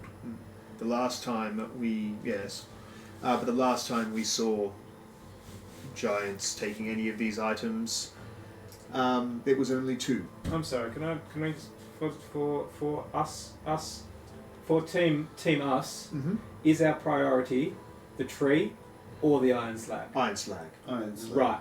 then all delay attempts on the grandfather tree are other people's concerns. Yes. Let's focus on the Sorry, slag. my premise for that was that even if they were to recall them, we're only looking at a handful of them coming back. We will be dealing with the full force of the fire giants, as it were, from the get-go. Our greatest concern is if the grandfather tree is left. Even if you defeat the Duke at the Iron Slag, there may be a far greater problem to deal with. Are we the only people out there doing stuff? As I believe we've discussed, the various factions are taking up defences, postures, attacks against the different fronts of the giants. No one is left for the grandfather tree except for my people. How many people were they giving us for the Iron Slag? 100, no more. Can't give them to the tree. They were just there If as a diversion to... distraction out the front's going to put people on alert, isn't it going to be harder for us to get in? Well, regardless it of was- the numbers that we drive It away? was more so that if we did end up being discovered trying to slip in, we weren't fighting hundreds. We have a massive group of people we can hide, or some of us can have. It was humans, half elves, and humans, For 300, halflings, elves, and elves. dwarves, Any dragonborn? 300 to 400 slaves. Any Asimir? possibly. We look human anyway, just great. Like, there's a way to sneak in. There's a massive group of people we can hide in. How close can you get us magically without tipping them off? Rather than flying in on the airship? Our understanding is that they would, our fear, they would detect that you're being transported in, alerting them. There's a reason why your friends are downstairs, the captain of your airship, as cumbersome and... Dave, he has a name. Dave, as cumbersome and silly it may seem, it could actually be the safest option. Why would the giants expect a Lord airship carrying a few people to actually be the threat? And I believe Kit speaks correctly. I'm sorry to our dwarven friends, but even a small army sitting out the front, if that was my stronghold, I'd be locking all the doors. To send them to the tree. Dwarves have got the sappers. You can collapse the tunnels. That takes care of the defence of the tree. We can do our thing. You do that and you're on your own. You realise. We've been Once on our we're own this inside, we're entire on our own time. anyway. We've been on our own most of the time anyway. But I mean, there won't be anyone even near. If we get fucked over while we're inside, it's not going to matter how close you are if you're not there with us. In a matter of moments, we could go from alive to dead.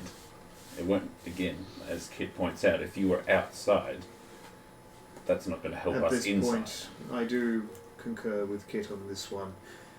We do need more. The world tree, well, the grandfather tree, sorry, not the world tree, the grandfather tree requires defence. Sneak in, poison the yak people, disguise ourselves as one of them, bring the rest down as slaves. Bang, we're in. The issue is getting our equipment in with us. Otto's got a bag that he can put a lot of shit in. Is that bag enough to carry all your weapons, your armour? Potentially not. So I've just Not looked at a very all of it. long armor. So it's decided the grandfather tree will be left to us. Yes. Yes. Delay it for as long as possible. Hopefully, at some point we might be able to come and help, but Perhaps even enough chaos on either end might cause confusion amongst the ranks. As unlikely as that is, it's just another possible outcome. If they have to deal with people fighting them from the front, talking about the groups heading towards the tree, if they have to deal with a group defending the tree from the front and potentially infighting back home, that might That will draw them home. add more delay as well. Well, We shall do what we can. in that case, I will leave you. My queen is still here, and she will discuss with you anything more you need, but I will go and start making preparations. A lady of the soil, I would believe you'll follow us. Dwarf starts walking out of the room. As they go to leave, I'll stand and bow slightly to them. The old druid quite gracefully just stands and almost floats across. As she walks towards the door, all you smell is like decaying leaves and moss. Should probably go to about that. She stops and just, Haven't changed her underwear. don't be shaken, dear girl. Your focus has shifted. Your gods altered. You're still one of us. The sap still runs through your veins. I believe we'll meet again. In Elvish, she replies, I hope we do too.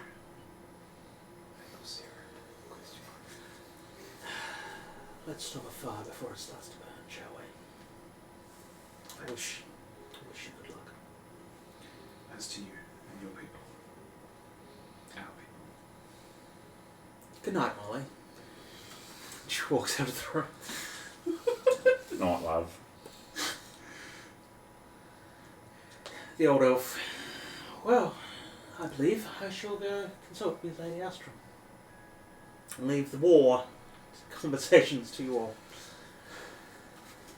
Farewell. And with that she stands and just disappears, basically. Misty steps. She's just outside the door. Yeah. it's just only, That's basically it's only 30 feet. Dramatic entrance. only got to the outside, and then she's just sort of creeping away. Might have done fast step, mate. She might have gone 60 feet.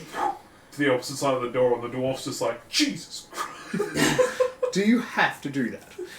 She just looks at him. Yes. All right. So now we're alone, Molly. What else from Joffrey's your still agents? here. Now we're alone. Off your pop, Joffrey. Joffrey's just sitting there. Yeah, I know. He's not leaving. He's absolutely right in all this. You notice actually every now and then, just scribbling some notes. Is that what he's doing? He's writing an epic. Look at him. Kind Doing a thing. of Well, My You know what they say, the weakest link. my agents are not well. He who returned is not in a capable way of speaking. All I've been able to do is read their minds, and there's a lot of screaming. There's heat. There's lava. There's fire. There are dogs with glowing eyes. Where you are heading is heading into hell itself. No, I'm sure it's not that bad. Wouldn't be No. a summer home there or anything, but the That's trees a are quite different lovely. campaign. Esvele just murmurs to herself, for the first time. So, your plans I will try to assist with. I will pry from their minds as best I can a map. I will have that for you by the end of the day. thank you. In terms of equipment that we may be needing, Esvele, do you have a way to get us out if we are to destroy the walls? I do, yes. You do? In which case that is not necessary. I will, however, need to set up an anchor point prior. Or at least know of some way that my goddess has a connection to. That can be discussed in a bit. Maybe on your journey north. Yes. that can be discussed at a later date. From what I understand, we need, hopefully, if those at Silvery Moon are able to help us with it, some way to dispel this dragon's facade. Preferably a bag, somewhat similar to what Otto has, so that we might be able to transport all of our gear with us. And Otto, you said something about a mechanical canary or something? Yes. Yes. Some way to get a message out, potentially. Correct me if why don't I we come up with a forgetting plan with a list of things we need instead of giving a half list now. And Well, I'm thinking give a half list now so that those can be sought faster. And then anything that we come up with afterwards can be focused on. But those are the things that we have come up with so far that we are somewhat... Lady if it's asked- all kept in the one room, you don't want them to go back and forth every 5 minutes and come up with a new thing. That's inefficient. I believe Lady Astra will assist where she can. As far as physical goods, maybe Kid is right. Gather a list, present it to the High Commander and see. We're already ahead of schedule. With the airship here, we're already ahead Good of point. schedule. Well, Although with the grandfather tree converting in a week, we're also behind behind schedule. we're also behind schedule. But I'm not saying that in character. Yeah. We're just keeping that one... That's no longer our concern. We've just established that's no longer our concern. Not our concern anymore. It is, but not directly. It's not our responsibility. It's our concern, not our There we go, responsibility. that's better. Incidentally, if there's no warding, I can also get us out. Then we have two. I can Different take avenues. us to pretty much any circle that we've been to in the past, even Silver Moon. We will require some basic merchant's clothes or something of the sort. Heat suits. Something to make it look like we're supposed to be part of the people that have been captured. Nudity usually works.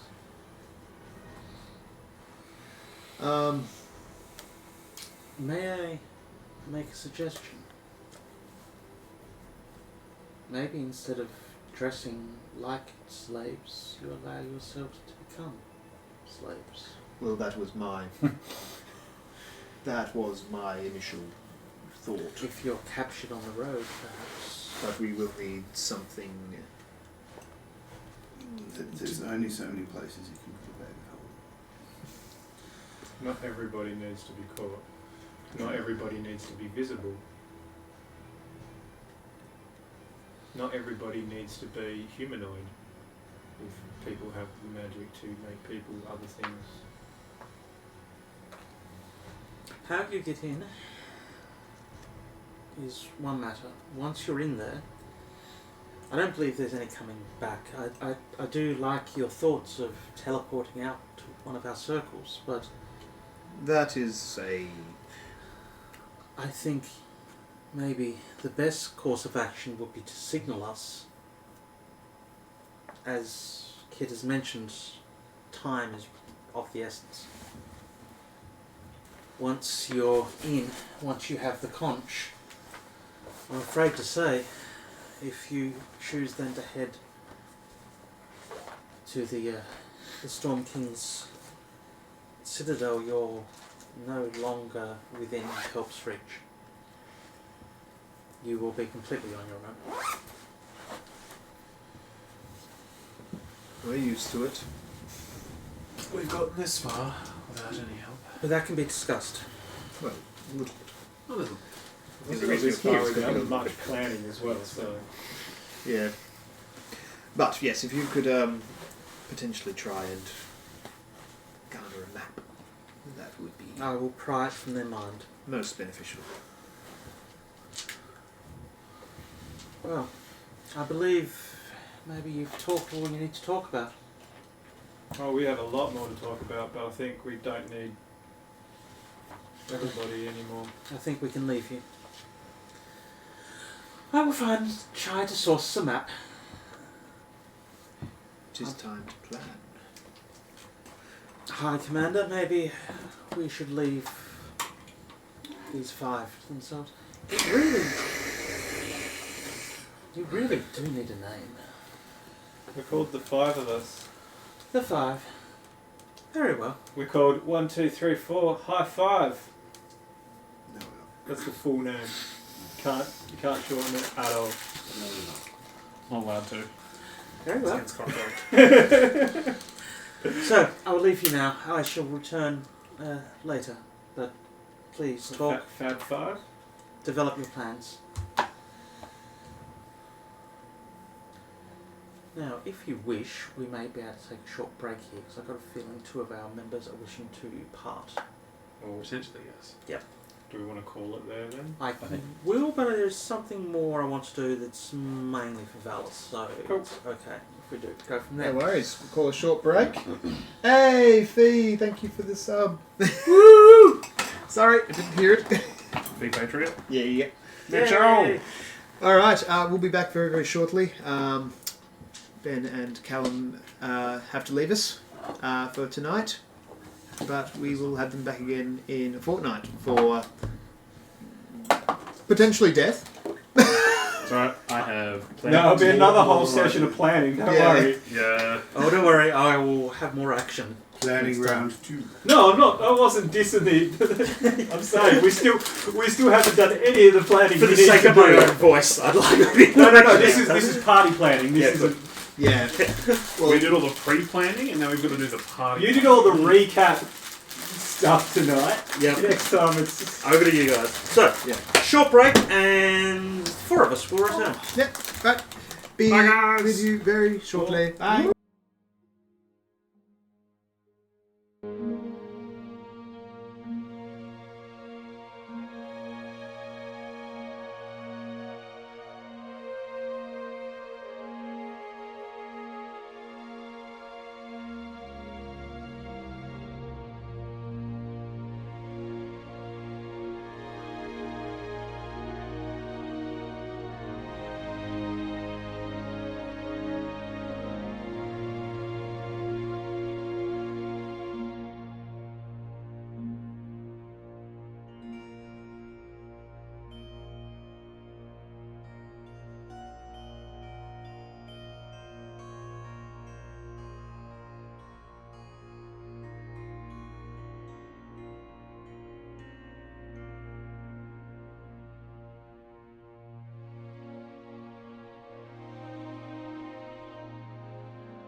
So, we are back.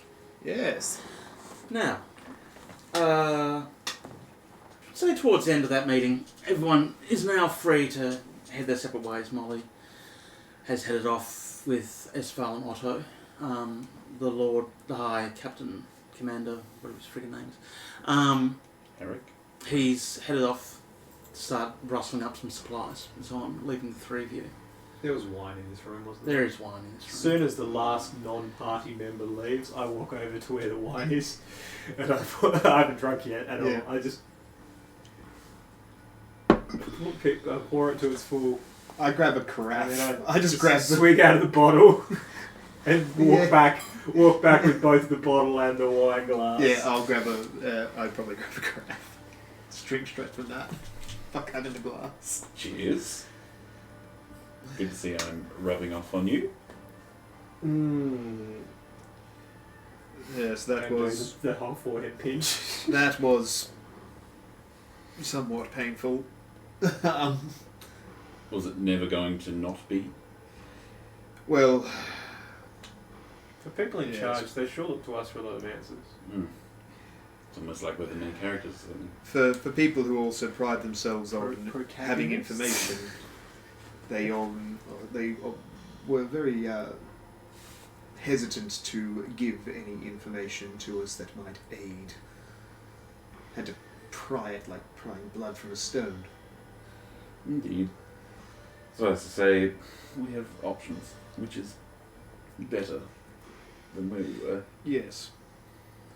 Look, as long as the grandfather tree can be taken care of, that's good. And I feel, in some ways, it's probably better a smaller force going into the Ironslide, in the sense that we can remain hopefully undetected. Well, at least until the point where we find the Duke. But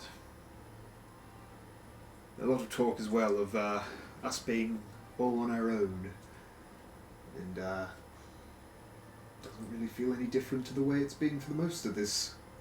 I don't think we're anticipating or expecting taking a larger force in there with us. No, Yeah, it was always an option. a poor one, but an option nonetheless. I'm just drinking while whenever I'm not speaking, I'm drinking at this point.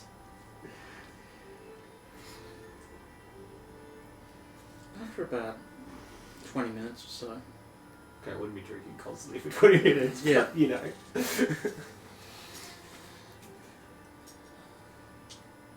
one of the elves enters back into the room.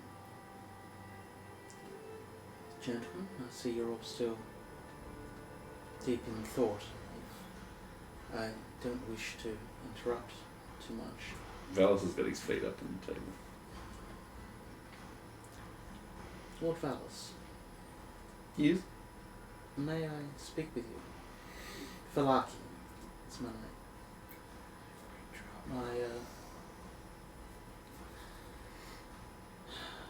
My leader, she's asked that I discuss something with you in private. Oh, away from my... Right. Well, it is to do with your personal story, in a way. Oh, right. Very well. Excuse me, gentlemen. I'll be back.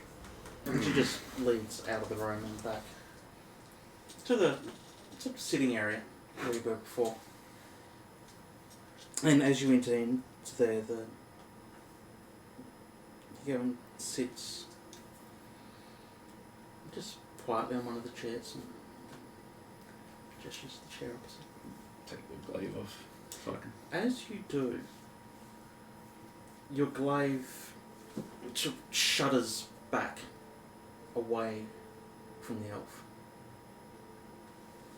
Whoa, boy. Whoa, Nelly. Mind explaining? You're unaware of what you're carrying? Oh, very aware. Very aware, but...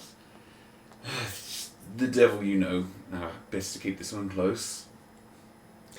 As best as you can, you'll always have it close. Yes, I get the metaphorical sense of that one. Irony not wasted on me. How much time have you had to truly study your companion?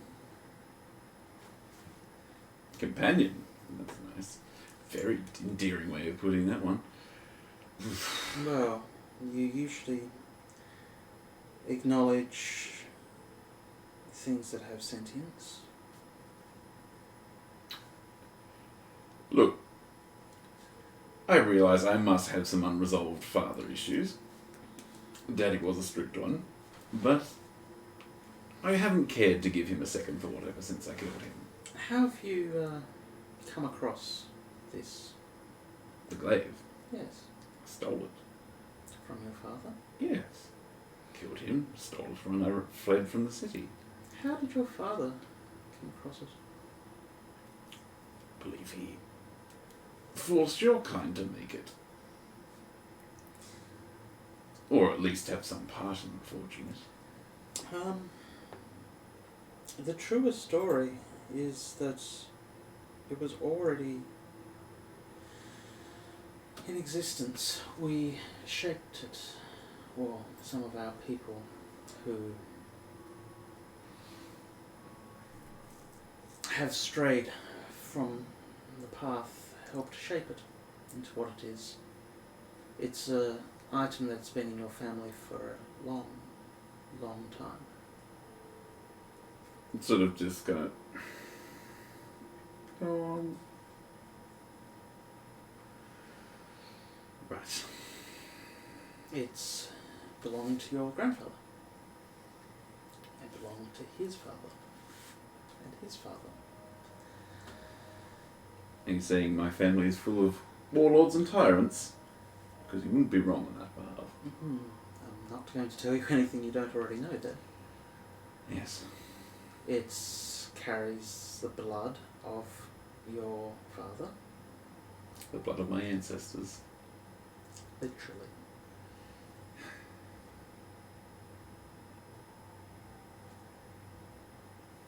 Not all of your ancestors were as malevolent as your father.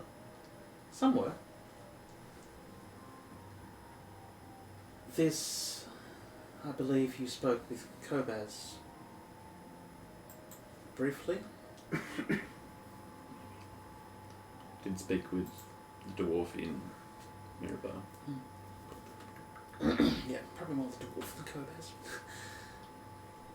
And you weren't happy with the information you found then.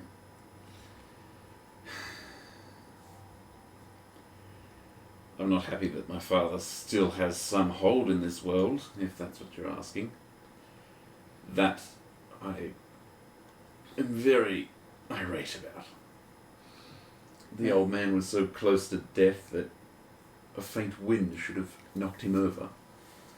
But I'm not surprised that the deft old snake managed to find a way to outsmart death. Oh, he's dead. Well and truly. You saw to that. Doesn't As feel like it. I he guess. did with his father. Were you aware of that? As he did to his father.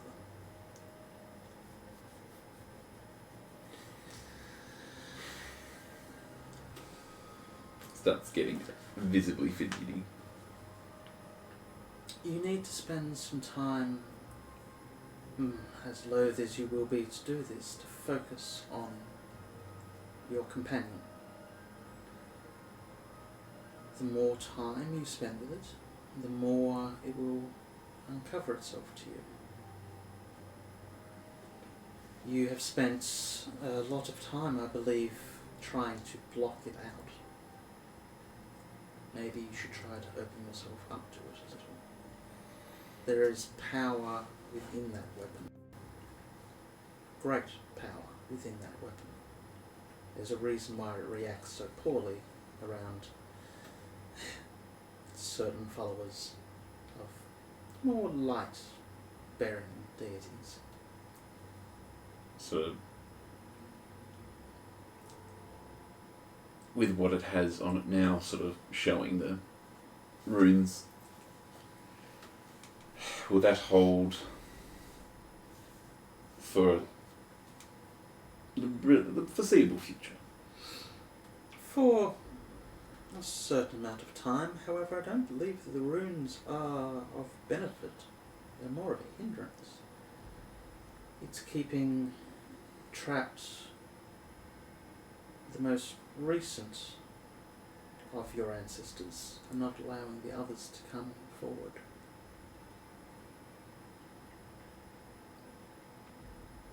Anything else I should know? Don't be afraid of the darkness that it might exude. Within darkness there is power, and within that power is sometimes good. Unfortunately, it seems to be fueled by evil. Do you remember when you first started noticing the voice? Or the feeling of it? Has it spoken to you? Unfortunately, yes. Is it since you've killed with it? Thinks back to the early days when he first took it. Yes. Has, I believe, if it's speaking to you, you've killed innocents.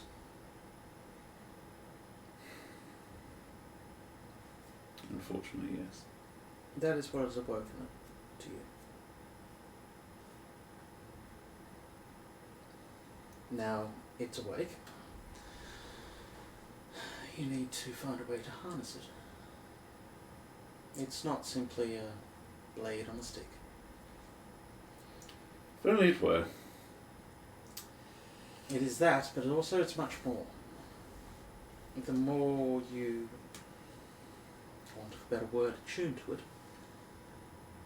the more you'll be able to unpack its power.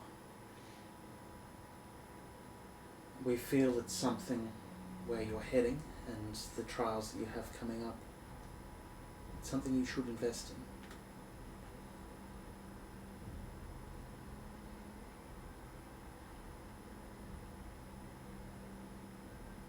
Don't suppose you've got any elven meditation techniques or anything that help with this sort of thing? We can do that. If maybe for the next, not sure when you'll be leaving, but maybe a couple of hours here and there, we could teach you a few steps. Allow its thoughts to enter into your own, but also for you to be able to shut that door when you need to. So, If I may be, hopefully not disrespectful, many of your ancestors have opened the door to this sentience, for it is sentient in its own right, have not been able to close the door and have allowed it to overcome them. Your father maybe has once have been a good man, but he may have always been like he was. However, this item may have hastened that or encouraged it. It's my knowledge that you don't wish to go down the same path as your father. the eyes flick very piercingly towards him. No. The sentience you speak of, is it the original thing that inhabited this blade, or was it just the original, my original ancestor? There is a sentience beyond humanity within it. It is like a snowball gathered more as it has gone through time. Collective, then. That's a very apt term. There is a collective knowledge, a collective power and a collective sentience within this item. And interestingly enough, no one else will ever be able to use this item aside from you and your son, if you ever so have one. It's in a way cursed to your line. However, it is always held by the rightful heir, which, although you have forsaken it, it doesn't understand that. Well, trying to lean into the charade as much as I can. You do it well. Learned from the best. Sort of glances at the glaive. Some of us can see through the masks you wear and see your fear, your worry, your guilt. Sort of this rubs the face. This training, I would love to take you up on it. Sort of leans for the wine and looks to like finish it, but puts it back down. Maybe where you're heading, that's your best choice. Maybe. I'm gonna do the trick to get it back in my hand. I am going to go take a bath, I think. And have a rest. Excellent idea. Thank you for your knowledge. My apologies for stirring up old feelings. No, they've always been there and always stirred. Best not to drown them out sometimes. Make you realise what you're doing it all for. Yes. On a positive, though, when you're most in need, it may actually come to your defence. It doesn't, from our knowledge, it doesn't like to not have its next carrier already in mind. Very well. It's so. You are the current heir. It is your burden to bear at this time, and I'm sure it's not one that you'd wish to pass on to your brother. The reason I took it and the armour and the mantle is indeed so that Meldeer wouldn't have to burden it whilst he repaired the kingdom. Have you heard from him? Not in a long time. I've been meaning to get letters, but there's been the current problem in the way. I believe he would like to hear from you again one day. Maybe not now. Maybe not soon.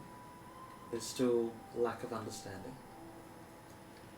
The less we have to do with each other, the better. Can't be seen associated with me. In the short term, I don't believe the future means for you both to be separated. You have different paths that you will walk now, but you're still brothers. You still share a heritage and a duty. This is true. But your people are happy. His people are happy. Yeah, it looks very sharply when he says your people. Yeah, I will no doubt be here tomorrow. Can they call upon you then? We will, we'll meet later this evening. Very well. I'll try not to keep you up too late. Sleep is something that doesn't tend to bother me, and I keep forgetting how much it affects you. Yes. I require my beauty sleep. Thank you very much for your candour and information. I will see you later this evening. You sure? With that, yeah, gonna nod and head off the room. Kit. Athesto, So, is there anything else you'd like to do? Not much else we can do until get a map. Well, I think it's probably a good point to stop. Molly will return with a map for you all. So at that point, I think we'll call this evening at a close. Apologies for a long-winded talkity episode, but for anyone who hasn't seen the last 3 years of this campaign, you're now completely caught up where we're at. God damn, I can't always forget that it's been that long. Yeah. waste the last 3. I could have just started the game now. Anyway, guys, thank you everyone who stopped by and In the last few minutes. yeah, Yeah. and checked out the stream. Thank you again, Fee, for the Fee Patriot for the sub or for the resub, I should say.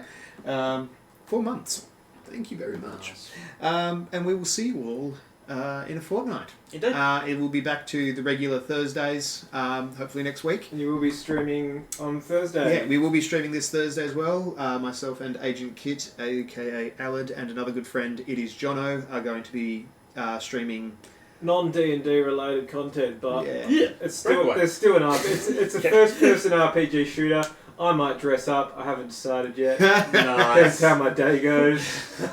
So yeah, if you're still looking for something to tune into on Thursday, I definitely recommend that. I reckon it's going to be a lot of fun. But until next week, next fortnight for D&D. Is it next fortnight yet? Hey. Bye for now. Ciao, ciao.